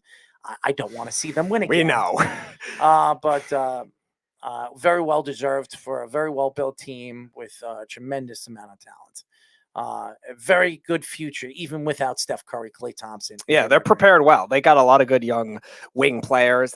They might not have a point guard to be as electric as Steph Curry is, but they have a lot of young shooting guards, a lot of good scorers that are definitely getting good minutes in this series too, which is helping prepare them for the future if they do have to lose one of those veterans eventually later on. And Andrew Wiggins definitely rebirthed himself in this series too. The way look at that smile on his face. How do I like somebody that has a smirk on his face all the time, like I'm the what? It bothers me. It just bothers me. Well, it's better than Draymond Green and his awkward smiles. It just annoys the hell out of me, Steph Curry. He really does. We know. So whatever. Anyways, I'm frustrated with every little thing. Meanwhile, Draymond Green is the weirdest smile on the team. I mean, seriously, these guys, the whole series, they were provoking Luka Doncic. They were pushing him around, and now they got smirks on their face. So I'm glad. Shut it off, by the way. I don't want to watch this anymore. Well, no, it's over now. I don't want to see them get their trophy. Back to the hockey game. I don't want to see them get their trophy. Okay, I'm tired of why. By the way, it's 4-4 Edmonton and Calgary going into. Oh, we're gonna have another one like Game 1. Ooh. Well, that'd be interesting. I expect. Well, I'll tell you this: Calgary needs to win this game, or Edmonton's going to the Western Conference Finals. Could you imagine that they're the first team to go to the Western Conference Finals? Who would have thought that? Yeah. I mean, it's what St. Louis did last night. Could they have shocked the world and not? It could go on to St. Louis and eventually knock off this Avalanche team that has been I believe, the best all-around NHL team. Well, yeah, they're the most talented team left. It's just a matter of can they overcome this pressure. If they get past St. Louis, I think they'll be fine. It's just a matter of because St. Louis is pesky. They're battle tested, and now they get to go home for Game 6. Now the Oilers, they're gonna have to fix a lot of different things if they want to have any shot. Even if they don't win this game, then they do come out of this series later. They still got to fix a lot of things if they want to contend with one of those Central foes. Because the Western Conference is the equivalent. The Central Division in the Western Conference is like the Metro in the East, where like there's a lot of good teams in it and they knock each other out a lot. And the Pacific is probably not as good as the Atlantic in the East, but it's still kind of like where there's only a couple good teams where they might make the cup here and there like Vegas did, like the Sharks did, but it's not overall the same level as playing against those Central ones, those tough ones. More in the NFL, there's a lot of stories coming out. I mean, trade rumors and movement of some players. Obviously, there's been a lot of movement of players this offseason. I mean, Adams going to Oakland. Vegas. Tyreek going to Miami. I mean, quarterbacks jumping ship and going other places like Russell Wilson. And obviously, Khalil Mack goes over there to the Chargers, and J.C. Jackson signs with the Chargers. So there's so much movement at players this year. And this is where it's transitioning to. The NFL is transitioning to. Who would have thought? I mean, over the last 10 years, I mean, if you see 5 or 6 moves in an offseason, that's a significant amount. Now you're seeing 20, 25 moves in the offseason. A lot of these players are jumping ship, going to teams that they're making more money or getting traded to teams that they can compete as a Super Bowl contender. So, I mean, this Terry McLaurin thing is starting to grow legs, okay? I don't know why Washington is planning to trade this guy. He has been their best wide receiver since Santana Moss. He's much better than Santana Moss. Why don't they pay this guy? Why are you bringing in Carson Wentz? Who, by the way, I like Carson Wentz. I think he's a good quarterback. I am signing the player that I drafted. I'm signing the player that has been my best player for the last, 3 years. And you're going to decide to part ways with this guy because you don't want to pay him? It doesn't make sense. Now, you drafted the Penn State kid. Dotson, yeah. It looks like he's going to be a nice piece. Is he a guy like Terry McLaurin? You found Terry McLaurin in the second or third round. Third round, yeah. Okay. And it was supposed to be just to play with Haskins. Nobody expected him to be that as good as he's been. I mean, he's been one of the top 12, 13 wide receivers in the league. And he's been consistent. And now all of a sudden, because he wants top dollar, he wants to make between $16 and $20 million amongst the league's best wide receivers. You don't want to pay him? I don't understand this. Now, obviously, Schneider running the team or whatever the hell is going on with the Commanders, I have no idea. Hopefully, he'll be forced to sell it soon. Well, but we don't know what's going on with that team and that organization. And hopefully soon the league starts to decide what they're going to do with Schneider and his wife and start finding somebody that can take over that team. That's a great football place, football city. I mean, they have a great football organization. The fact that the Schneiders are running that organization is despicable. And this whole, the whole Gruden thing has just been horrible. Well, yeah. I feel bad for Gruden. Now, do I think Gruden's racist? Do I think he's sexist? Do I think he's racist? I mean, anti-Semitic? Yes. I do. I think Jon Gruden is everything that we have seen him to be. And it doesn't make him right. And Dan Snyder is that times 10. But why did the NFL go after a guy that is not an owner of an organization? Not anything as bad as this man. The fact that this man is still affiliated with the Commanders. The fact that this man is still considered an owner in this league is despicable. Absolutely despicable. He's ruined this organization. He's overpaid players. He doesn't even pay his taxes. Right. This man is a despicable piece of you-know-what. Yeah. He overpays certain defensive players that end up falling off when he gets there, whether it's because of injuries, whether it's because of performance, whatever it may be. Albert Hainsworth to Junior Gillette to Josh Norman. How did that work? Yeah, like all these guys that are coming off these great seasons, they bring them in and they just crumble. They just really struggle. Angelo Hall back in the day after he went from Atlanta. So you got all these instances where you do that. Meanwhile, you don't keep your own players happy. Guys like Trent Williams really left on a sour note after they misdiagnosed that cancer treatment that he had, and the team training staff with all the injuries they had, especially with Alex Smith messing that up the way they did. And they don't care for their own players. They just want to be the flashy offseason team. When we had Brian Drake on the show, he was mentioning like they always just want to be the offseason champions, get all the headlines, and they're still stuck in that mode. And we've seen teams try to do that, and now they started to fade away from it. They're realizing, okay, it's not all about just trying to create drama. Washington still hasn't had that kind of thing. Now they have another one with Terry McLaurin, who's been a very consistent receiver throughout his career. Great player. 919 yards, 7 touchdowns his rookie year. 11-18, 4 touchdowns the second year. And then last year wasn't as consistent game to game, but still at 1,000 yards and 5 touchdowns. So who was he throwing? Who was throwing to him? That was my next point. Then you have a case of you have Taylor Heineke, Kyle Allen, Dwayne Haskins. You have all these different below average quarterbacks throwing you the ball, and he's still putting up these numbers. Ryan Fitzpatrick for like 2 games this year. And he was supposed to be the guy that gets him all the deep shots, and nothing happened like that. So you're still not really fixing that kind of situation. Yes, Carson Wentz is an upgrade, but he's also a guy that's always hurt too. He's a big upgrade. Yeah, fine. But he's also a guy that's always hurt too. And for a field that's had all these bad injuries on it too, can you really trust him to stay healthy? Nevertheless, the other problem is, yes, Dotson might be something. I like him as a prospect. I thought he was a good player. I thought they reached on him in the draft, but I think he's a good player.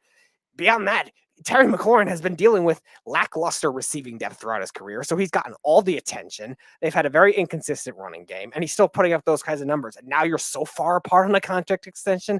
This is an organization that is full of hypocrisy, and they brought in Ron Rivera to stabilize it, but it just shows that it just starts at the top. Ron Rivera is going to be he's going to be fired by the end of this year. He probably will be, because again, this organization just they go in circles. They don't understand, and I feel bad for Ron Rivera. He's put all this with dealing with all this mayhem. Nice guy. I met him in Miami. I believe it.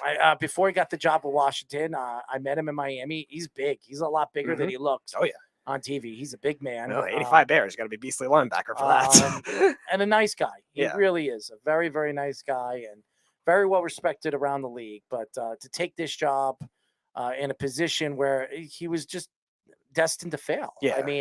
I mean, they've had a lot of good drafts. A lot of people have looked at their drafts and be like, wow. And some of these draft picks have not really turned out to be the players that they thought. And then they draft guys like Sherriff or whatever it is. Sheriff. Yep. He's gone.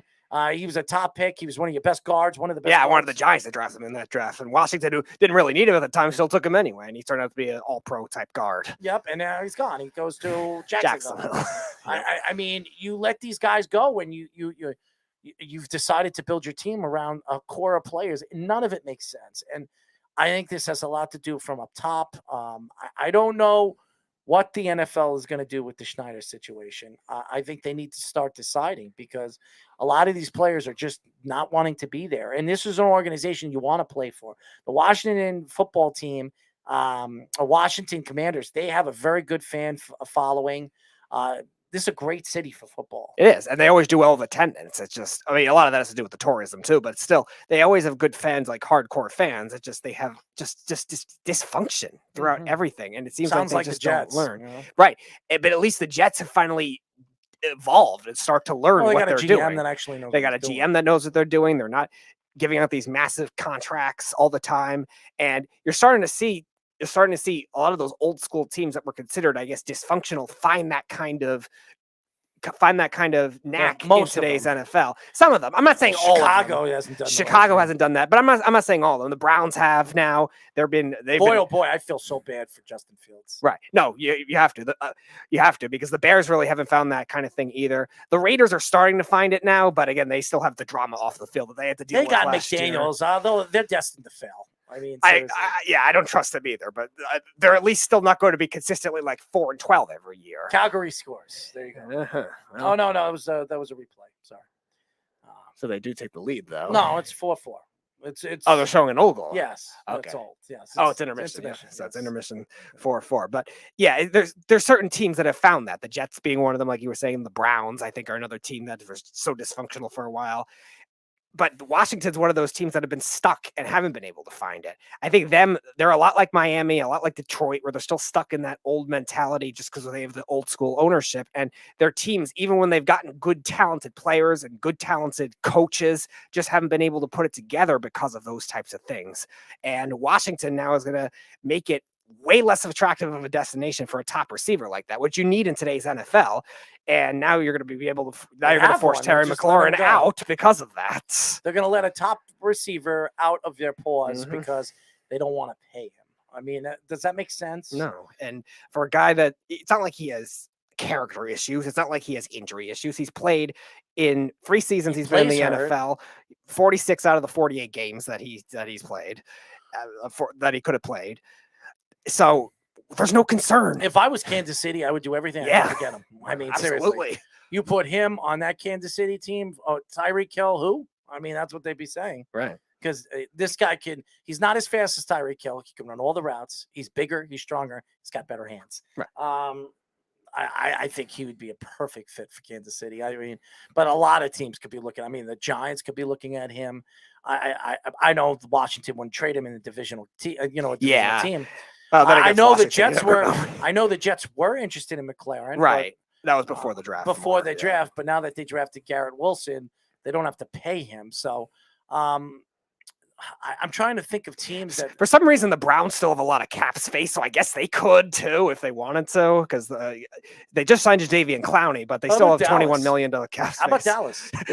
That would be the classic Washington thing to do, just to trade him in division again. Why not? But with the NFC East, it happens all the time. Yeah, that makes a lot of sense too. They've done a good job shedding a lot of cap space too.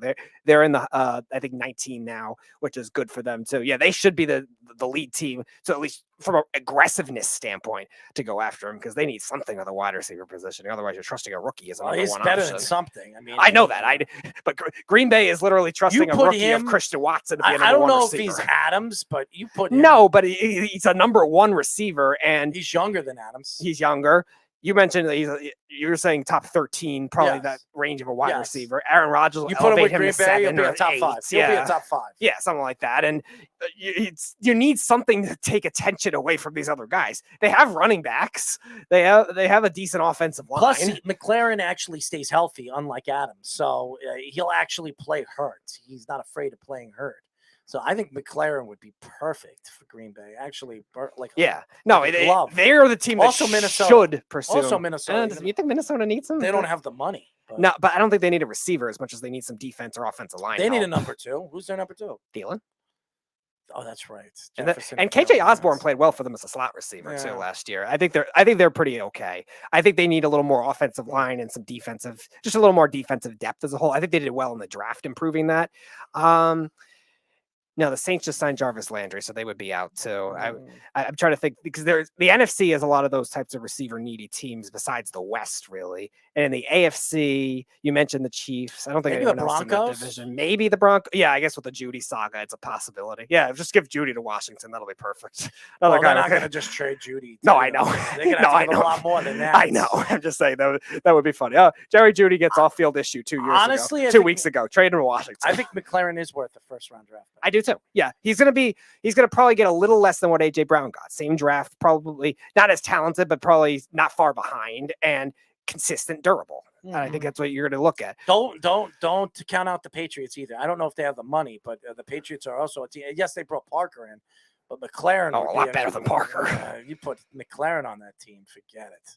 Yeah, there's going to be a lot of options if Washington is smart and actually does decide to explore Browns, that. yeah. I don't know how the Browns have all this money when they just trade for Amari Cooper and Deshaun Watson, huge contract. They still have $24 million in cap space. It's insane. The Patriots. Yeah, they're only at 1.7 million, so they're going to have to make other things work. Yeah, but if it goes on further into training camp and after the training camp cuts, that's where you wouldn't rule out something like the Patriots, because Indianapolis. Yeah, I could see that. Maybe Atlanta because of Ridley with that whole saga. I don't think he wants to go there. I don't know if he really labeled any teams. I'm just going at teams that could pursue a wide receiver. The Bears should, but I mean they won't. Oh, probably. the Bears are desperate. They need a guy they like should. that. You got Darnell Mooney as your number one receiver right now, and then a The second. Lions have a lot. They could. They can add him. I mean, they just drafted Williams. Yep. They could trade Williams in a trade if they want McLaurin. McLaurin's still very young. Yeah, I don't know if you would even need to at this point, though. No. I think you just trade a first, you trade maybe a 4th round pick, or you trade a couple of day 3 picks, like a collection of it, and you could probably make that kind of thing work. I think you'll get similar to what the AJ Brown package was, probably a little less at this point because he's now far away from the contract negotiations. I think further away than Brown was when he got traded from the Titans. Plus, the Titans are a much better run team. Yeah, Deebo Samuel for. He would fit there. McLaurin. Deebo Samuel would fit because Washington has all those hybrid players, but I don't know if Deebo Samuel would want to be there. He does. He's from South Carolina. That's Washington. Yeah. I mean, he's not far away from that away area. from there, yeah. He would fit, assuming the offensive coordinator knows how to use it right, because they have Curtis Samuel, Antonio Gibson, all these guys that are hybrid. So you just have the all hybrid, all-star, allegedly, offense if they run it right. Then again, Washington doesn't have the greatest coaching staff either outside of Rivera, so we'll see if they end up doing that kind of thing. That would be interesting, though. McLaurin with the 49ers, he's a good route runner. He'd fit there, too. He's not the greatest after the catch guy comparatively to Deebo Samuel, but Kyle Shanahan could definitely make that kind of thing work. He's obviously not going to be the running back weapon, though, either. Snug says, Steph Curry and I get together on Tuesdays and Thursdays to listen to Sports Loudmouth and to support each other when he gets attacked on the show. Excuse me, Ryan Fitzmagic. And they have their own band. Yeah, okay. The Raiders have the drama of their owner's hair. Yeah, that sounds about right. I would say he's right on that. I mean, it's so interesting. So the Deebo Samuel thing, and then Kyler Murray, which obviously I think it's a great move with Hard Knocks. It is so. I'm looking forward to Hard Knocks. Like last year, I didn't watch the Indianapolis Colts Hard Knocks. I did hear it was very interesting. But yeah, because it was in season. I forgot about it. But even the NFL didn't show what was really going on behind closed doors with obviously Carson Wentz and that team. Right. They just weren't getting along. And the fact that he was very close with Wright and Wright just practically parted ways with him in the offseason. There's something going on over there too. And now they bring in Nick Foles. Whatever. They bring in Nick Foles. No, I just find it funny. Like Carson Wentz and Nick Foles didn't get along with each other, and like the players were taking Foles' side of Philly, and then he comes over to the Colts and replaces him as a backup. Well, he's a backup. Yeah, he's a backup. Yeah. I mean, you're bringing in Ryan there, and I think Ryan is going to be a better fit over there with the players that they have. They have a great running game, and he's a winner. He hasn't won a Super Bowl, but he's been to a Super Bowl, and I think it's a good fit. I think they have a chance over there in Indianapolis with the offensive line and some of the pieces that they have over there. I think you put McLaurin there, forget it. Oh, yeah. That'd be a fun team to watch with the running game and everything that they have. Yeah, him and Pittman would be a really good duo. Yes. Pittman's turning into a star. I think Ryan's going to make him even better because I think I always thought Pittman was a great player on USC, but he was misused a lot of the time, so he didn't really. Drake London, a lot of people think is better than him. So skill-wise, he might be, but Pittman's still very skilled healthy. too. And I think he was misused a lot at USC, so he didn't really get the showcase what you saw from him last year too. He became a lot more of a deep threat. He's always been a big guy, so he's always been good with physical catches and stuff like that. But he was never the greatest in terms of showing his deep skills and the overall route running. And it got so much better this year with the play calling, and they trust him a lot more too. So now with a quarterback in Matt Ryan, who's a lot smarter in terms of like not turning the ball over, he doesn't have the arm strength he used to. So Wentz might have a small advantage there, but it's still pretty big where they can make that kind of thing work. And again, Taylor's going to get all the attention, and you're not going to get the same kind of surprise factor because of that. So teams are going to be more prepared for it, like they were in the first half of last year when they were shutting Taylor down, but then Taylor went off. But this Kyler Murray thing is a very interesting story. Bringing in Hollywood Brown and Kyler Murray wanting out. He wants money. He wants $40 million a year. He wants to be one of the highest paid quarterbacks in the NFL after what Green Bay gave to Aaron Rodgers. And it's going to be very interesting going into this season. Now, Kyler Murray did not play well in the playoffs in his first playoff series. I still think Kyler Murray is one of the elite quarterbacks in this NFL, in his early NFL career.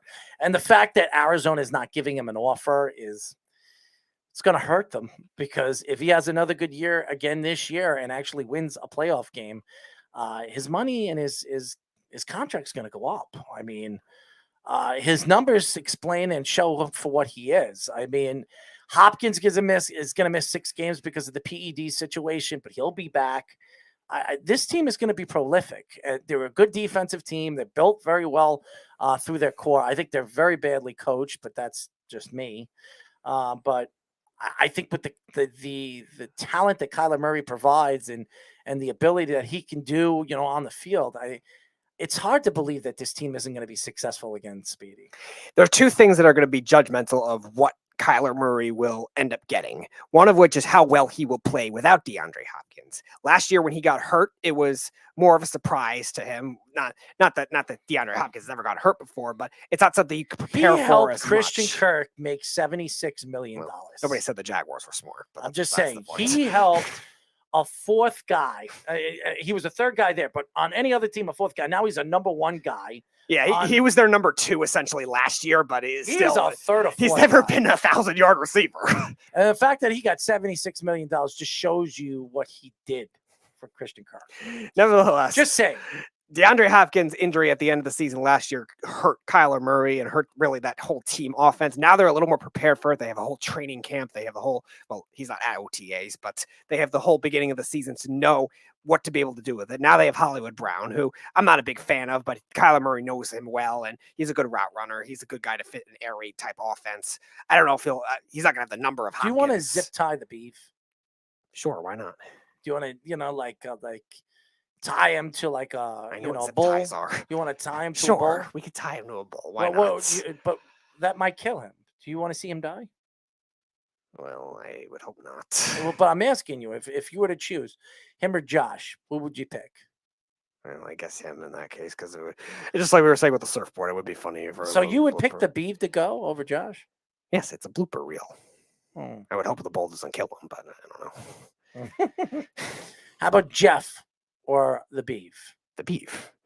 Wow, Jeff says I'm okay with it. Yes, I'm sure you are okay seeing that. So you would take Jeff over the beef? No. I would take the beef. I would take the beef over Jeff. No, the beef to be zip tied to a bull. If you would, and then it goes into one of those bull riding arenas to survive a bull. To survive a bull, who would you take, Jeff or the beef? Oh, you mean who I think would do it more? No, who would you save? Oh, Jeff. That poor guy, man. Poor Beef. Yeah. Does Beef know this? He probably would have expected me to pick it anyway. No, I think he thought that you would pick. He knows you would pick him, but I don't know. I don't know if you don't know what I would think. But zip ties. The other factor is, would the zip ties actually stay on if they were attached to a bull? That would be another whole scenario to begin with. I mean, he doesn't weigh 1 million pounds. I mean, no, but it's a big aggressive animal with just held up by zip ties. So how about Jeff or Josh? Who would you save? That's a tough one. Come on, got to pick one. I'll probably go Josh on that one. You're gonna go Josh. Wow, I'll go Josh. Yeah, Josh is a nice guy. All right, but what about the Beef? You don't think the Beef is a nice guy? The Beef and I have had many different arguments, and I don't know. So because you've argued, you hate the Beef? I don't hate him. It sounds like you do. You're talking about comparatively. I'm just saying that you just don't like the Beef. I didn't say I didn't like him.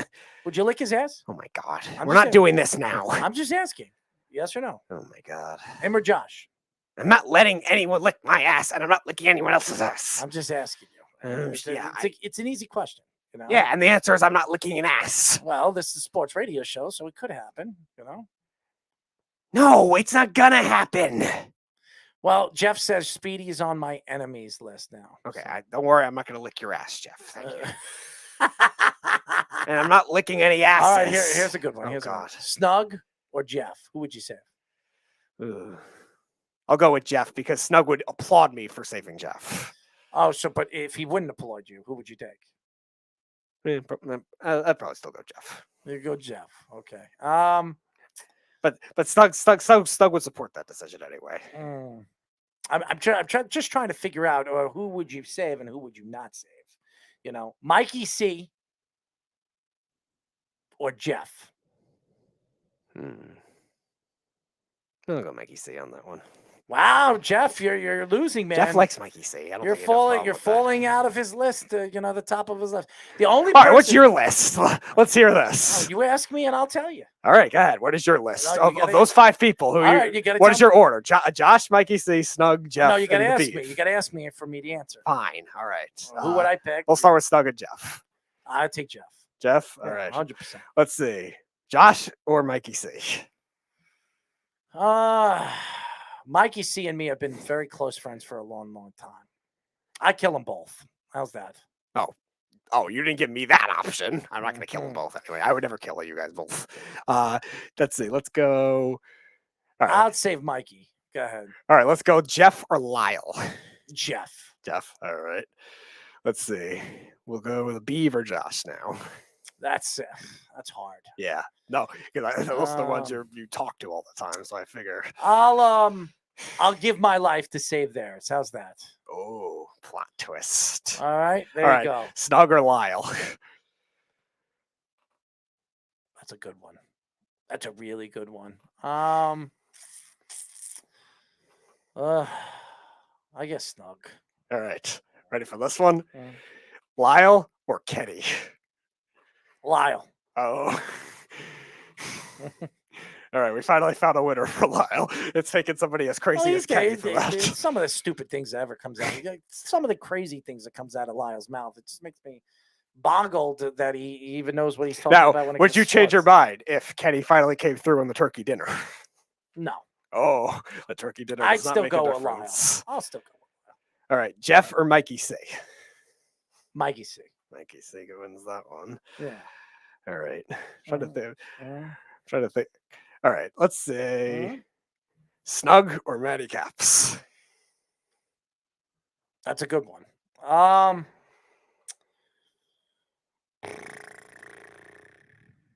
gonna go with Matty Caps. Mm-hmm. All right. It's a good question, but all right. Snug pisses me off.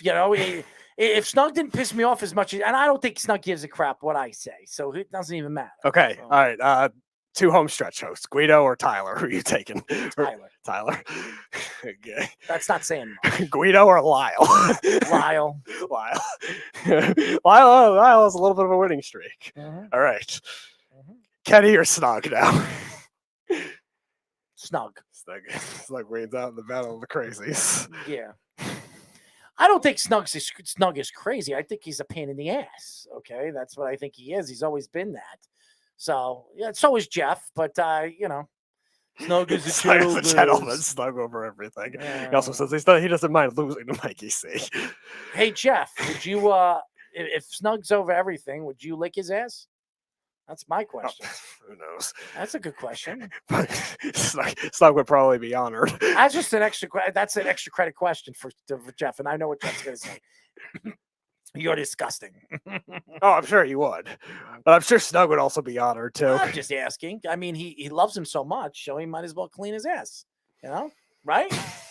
Yes, because that correlates with everything in the world. I'm just asking. I mean, he's buddy. But everything correlates to eventually correlating to wiping asses or licking asses. Well, because it's a good question. If he loves him so much, why not, right? I suppose. He does love him. Yeah, I know. It's the true gentleman relationship. Oh, yeah, they're true gentlemen, all right. I mean, they're Boston gentlemen. That's about it. Everything else is probably scary. Every conversation with Errol goes back to of course. I knew you were going to say that, Jeff. I was waiting for you to say that. So nothing would be hidden without you saying something like that. But it's a good question because you know what? You can't answer it or you don't want to answer it. But if you do answer it, it'll probably be yes because you and Snug are just such great gentlemen. All right, I got another one for you. All right, here we go. Eric Martini or Mikey C? That's a really good one. That's such a good question. I don't know. I'm gonna go with Eric Martini. I figured you would. I wasn't sure though. Mikey C was right there. He's right there. I can't. I'm more closer right now with Eric, so I would say Eric. Okay, but it's a good question. That's a good question. Yeah, I figured that'd be a closer one. I was trying to think of some of your other friends to mix in the mix. These weird combinations. Well, it doesn't really matter because it'll never happen, and I'd probably I'd save all of them for my own. Oh, life, okay, so that's also fair. That's how I am. All right, one more. The weird Periscope throwbacks or / caller throwbacks. All right, here. Miami Heat or Kenny? What are we going with here? I don't think you'd save either one of them their lives, but I would say Kenny. Kenny? Yeah. There you go, Kenny. You got to win if you're listening for the first time in 3 years. I think Kenny listens. I just think Kenny has got his own problems. He got into like smoking wax, and Yes, yes, he he's did. in his own world. It's how he called. I don't know what happened to that guy. I mean, he was doing. By the way, doing a another show one on that's in YouTube. Stokes' top 5 too. Add him to the list. He's right after Lyle. Like I've been waiting for his YouTube to go back up. I've been trying to follow him. He's just disappeared from the face of the earth. He just deleted his channel, or just I don't know. He ghosted you, just or- doesn't do anything. It like completely disappeared off. Maybe he found a woman. I don't know. Yeah. Or maybe he found a man. Who knows? Yeah, maybe he found more wax. Or maybe he just found wax, and that's what turned him into whatever he turned into. Maybe he's in some kind of Uh. escapade because the he got caught for the wax, and now he's in hiding. Nah, Kenny's a nice guy. Whatever he decided to do, I'm sure he, is crazy. No, he just hopefully he didn't buy hopefully he didn't buy tickets to watch Eli Manning play for the Giants. Baker Mayfield, where does he go? Really, the only options left seems to be the Panthers Or Seattle. Seattle seems like they're the most logical from everything we know, but they don't seem as interested. It seems like the Panthers. That's when you always know that could just completely be flipped right now. Because Drew Lock, you could trade Drew Lock in that trade to. Have Drew Lock be a backup. Yeah, the backup fine, quarterback. He's a good backup, and it makes sense. But does the Browns do that, especially knowing that Deshaun Watson could miss a significant amount of time? Right. That's why I'm thinking the value is going to be too unknown for a team like the Seahawks, who they kind of know. Which, by the way, is getting he is going to get reamed off of what these girls are asking him for, dude. Oh, sure. Yeah, there are already 3 new ones that came out yesterday too, and you're talking about millions. I mean, he just got a $263 million contract. I expect him to pay out these girls between 60 and 70 million. Sure. So that's a lot of money he's throwing away. Yeah. I mean, for his perverted, whatever, his fetish that he has. Yes. I mean, I guess the Browns are willing to take on a guy like that, even though I would say he's got a lot of problems. I think there's definitely still skepticism, and I think that's more of a. I don't think it's hard to believe that this is skepticism anymore. I mean, I wouldn't say all these girls, but I would say it looks like a good. Some of them are telling the truth. I would say at least half would probably be the scenario I would go. You don't for. think some of these girls are telling the truth? Oh, I do. No, I'm saying so. I think at least half of them have a. They have to be. Some of these have girls, a case. Some of I these would girls imagine. have to be telling the truth. I mean, it's hard to believe that they're not. Yeah, I don't think all of them are. No, they're just jumping out of 30 plus women. I don't think I can't. I would say imagine. 10. You think 10? Okay, that's a pretty fair 10. number. I would probably say in the half range, like a 13 or a 14, something like that. You never know. We're not in the lineup in the interrogation room judging all these, but nevertheless, from the Browns' perspective, I think that was more of an ownership type thing. Andrew Berry, maybe he knows something that we don't with this whole situation, but the more of these come out, He's not doing any, time in jail. I mean, Right. that's already been decided. But yeah. the amount of money he's going to have to pay off to these women, I mean, they're going to get a lot. Right. And it's also more could happen too if more come out and more evidence comes out. it doesn't matter. He's not going to jail. And that's all he cares about. He's not seeing any jail time.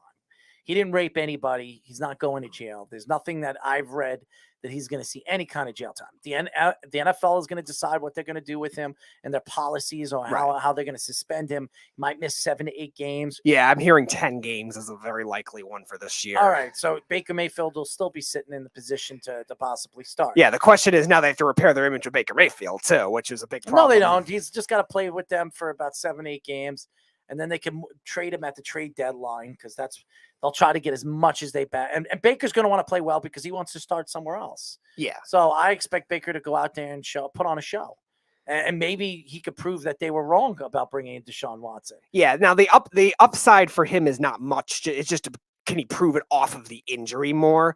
Because that kind of shoulder injury, yes, it's his non-throwing shoulder, but it still matters for the windup of the throw and for the positioning of your body when throwing the ball. So therefore, if a team realizes that his throwing mechanics might be out of whack, where it could hurt his development as a whole, especially if he does get older. And remember, odds are he's going to be traded to a team that either he's going to be as a backup for a little while, or he's going to have probably a bad offensive line. If he plays 10 hard. games or he plays 9 games with the Browns and they're winning, it's going to be hard to just say goodbye to a guy that is going to get you, healthy is going to get you into the playoffs again. That's the other tricky part, because their roster is so talented when they're healthy. But I think they will part ways with him because they just gave Deshaun Watson a lot of money. So there'll be I'm sure if he has a good season, there'll be teams lining up. Miami, even though they're saying Tua's played well so far, no deal, who cares? There are a lot of teams that are going to be interested. I heard Atlanta too was another dark horse that could go for him, but now they just drafted Seattle, Ritter. Now they just drafted Ritter, so that's probably out. The Saints, yeah, the Saints, I could say a team that could be very interested in him, especially with Jameis Winston that's there for another year. Only signed a year contract, and the other Baker guy, Mayfield wouldn't be able to handle. Hill's Ohio only there. State Still, Hill weapons. signed a 3-year deal. They could actually opt out after next. Yeah, actually, I think it's after this year. Yeah. Well, after next year. Yeah, this coming year. Yeah. So Baker makes a lot of sense over there. So I don't know. There's too many Ohio State weapons. He might not like that. There's a lot of Ohio State people there, and but I think I think he'd be a good fit there. So small quarterback with a decent arm, an accurate arm. So just to get sacked 3 times by Nick Bosa. I don't think there's a crazy thought that Drew Brees could come back. Yeah, no, it's possible. Now, again, he's not obviously losing the arm strength the way he did his last year, but at the same time, he wasn't healthy. At the same time, those injuries are 3 years ago, and yeah, he played in 2020, but he wasn't really the focal point. It was more of Kamara and a defensive team. He wasn't healthy in 2020, and you were just expecting Brees to win the games, get the clutch wins, which they did. The for the weapons most part. that they have now, he'll have the most weapons he's ever had.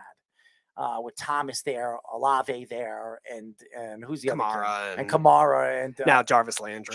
Landry. They have a lot of weapons there, and I could see Drew Brees coming back for one more year and showing his worth. But you could bring Baker Mayfield to play behind him to learn. Yeah, be a good mentor. The guy that's also a guy that a lot of people compared him to. So yeah, I heard that comparison too at the draft because Baker is a smaller quarterback too, with not a huge arm. Drew Brees was never known for a big arm either. Same kind of thing. Obviously, the accuracy has to improve though, because Drew Brees was great at limiting turnovers. Baker Mayfield, not always. But yeah, I want to thank all the fans that tune into us every single week and like us, hate us, love us, whatever.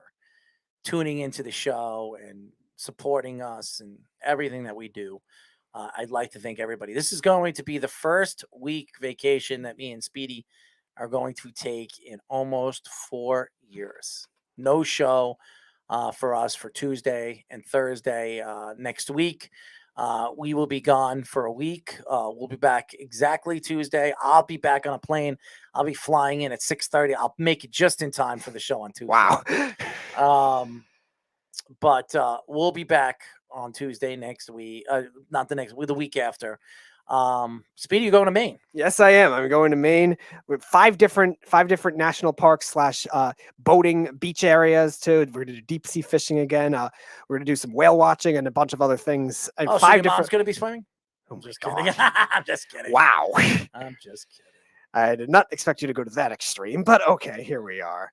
But no, she'd be a lot more panicked if she was in the swimming in a deep sea fishing area. But yes, it's going to be a lot of fun. We're going to do a lot more. We were there in 2013. I don't understand why I can't have fun on this show.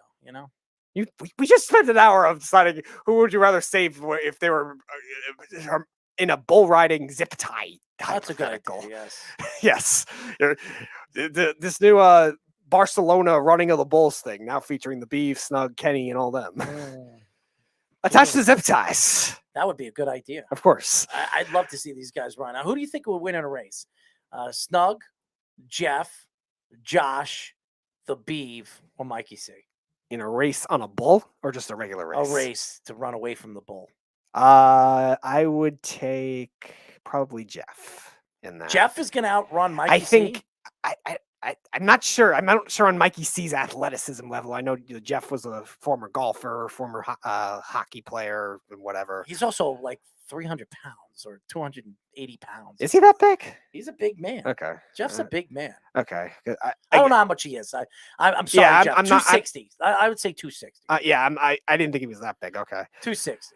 Yeah, I don't know the rest of the athleticism comparatively. Snug, we know, is pretty big, and I'm not sure on Josh's athleticism. How about the Beef? level. You don't think the Beef is athletic?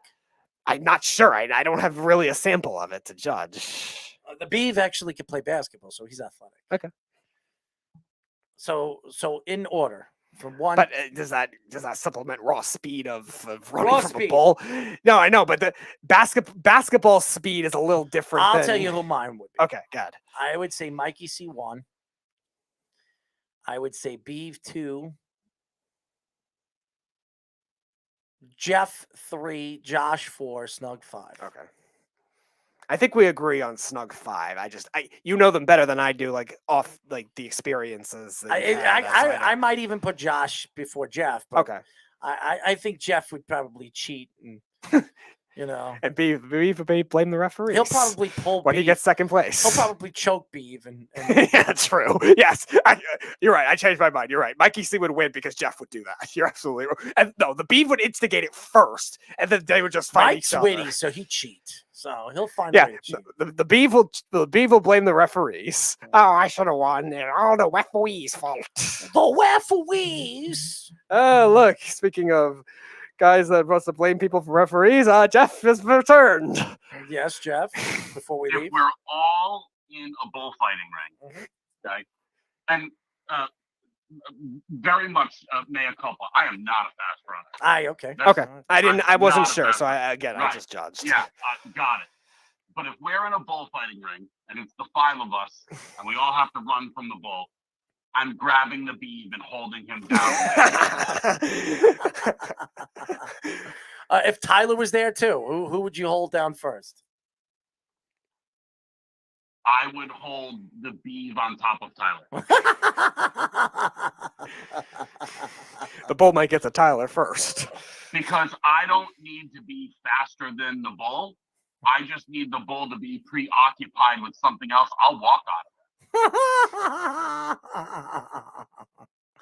Oh man, the Beef. Oh, wow, Jeff really doesn't like the Beef. There you go. No, I mean I'm fine with the Beef. I just wish he'd stop crying. But well, hold on 1 second. I mean, I asked you Tyler or the Beef, and you said the Beef on top of Tyler. So usually you'd say I want to see Tyler get hurt. You know? Right. Well, at least that would give the Beef an opportunity to run away quicker than Tyler, because Tyler wouldn't be able to shed the Beef. Tyler. Right? Yeah, Tyler would see the vendor in the stand. Right. Tyler would try to eat the stand. What are you talking about? If it looks like an Oreo cookie, Tyler would try to eat it. Cause of death, choking on a stand chair, not being aggressively attacked by a bull. He was hallucinating. Grubhub hands. Grubhub hands. Oh, anyways, to all the fans, thank you for supporting. How great is it you had the fantasy baseball guy on, and he body bagged you and said, easy answer. Tell the story over Colin. He didn't easy answer. He didn't body. And he didn't say easy answer. He said, "I." By the way, another home run for Story tonight. Well, congratulations to him. But I know he's hitting the cover off the ball right now. Well, and cheaper than Josh Donaldson. Better value. Oh, here he goes again. To thank you all the fans. We'll be back in about a week. We will be doing the weekend crunch this week. We won't be doing the weekend crunch. Did you let them know? Yes. So for 1 week, we won't be doing a weekend crunch for the first time in almost 2 years. It's No, we've never missed a week of the show. It's just Yeah. always been different co-hosts. It's crazy. Rotating between Eric and Josh. And I think the 1 week CJ was part of it. I mean, we could give them an old show. Maybe you could tell them we can give them an old show. Yeah, I might do that. I might just give them just a random show. I'll say. Yeah. But thank you to everybody for supporting us and all that other stuff. And we'll keep doing what we're doing. And as we, it'll be a week. Don't worry, we'll be back being the asses that we always are when we come back. And I'm sure we'll both have stories. So I'm sure. I will be going to Florida for a week. Speedy will be going to Maine for a week. And then we'll be coming back being our same old selves like always. Until then, this is Errol Marks, Speedy PD saying good night. And we'll talk to you in about a week. Good night. It's the Worldwide Sports Radio Network. Take a look under your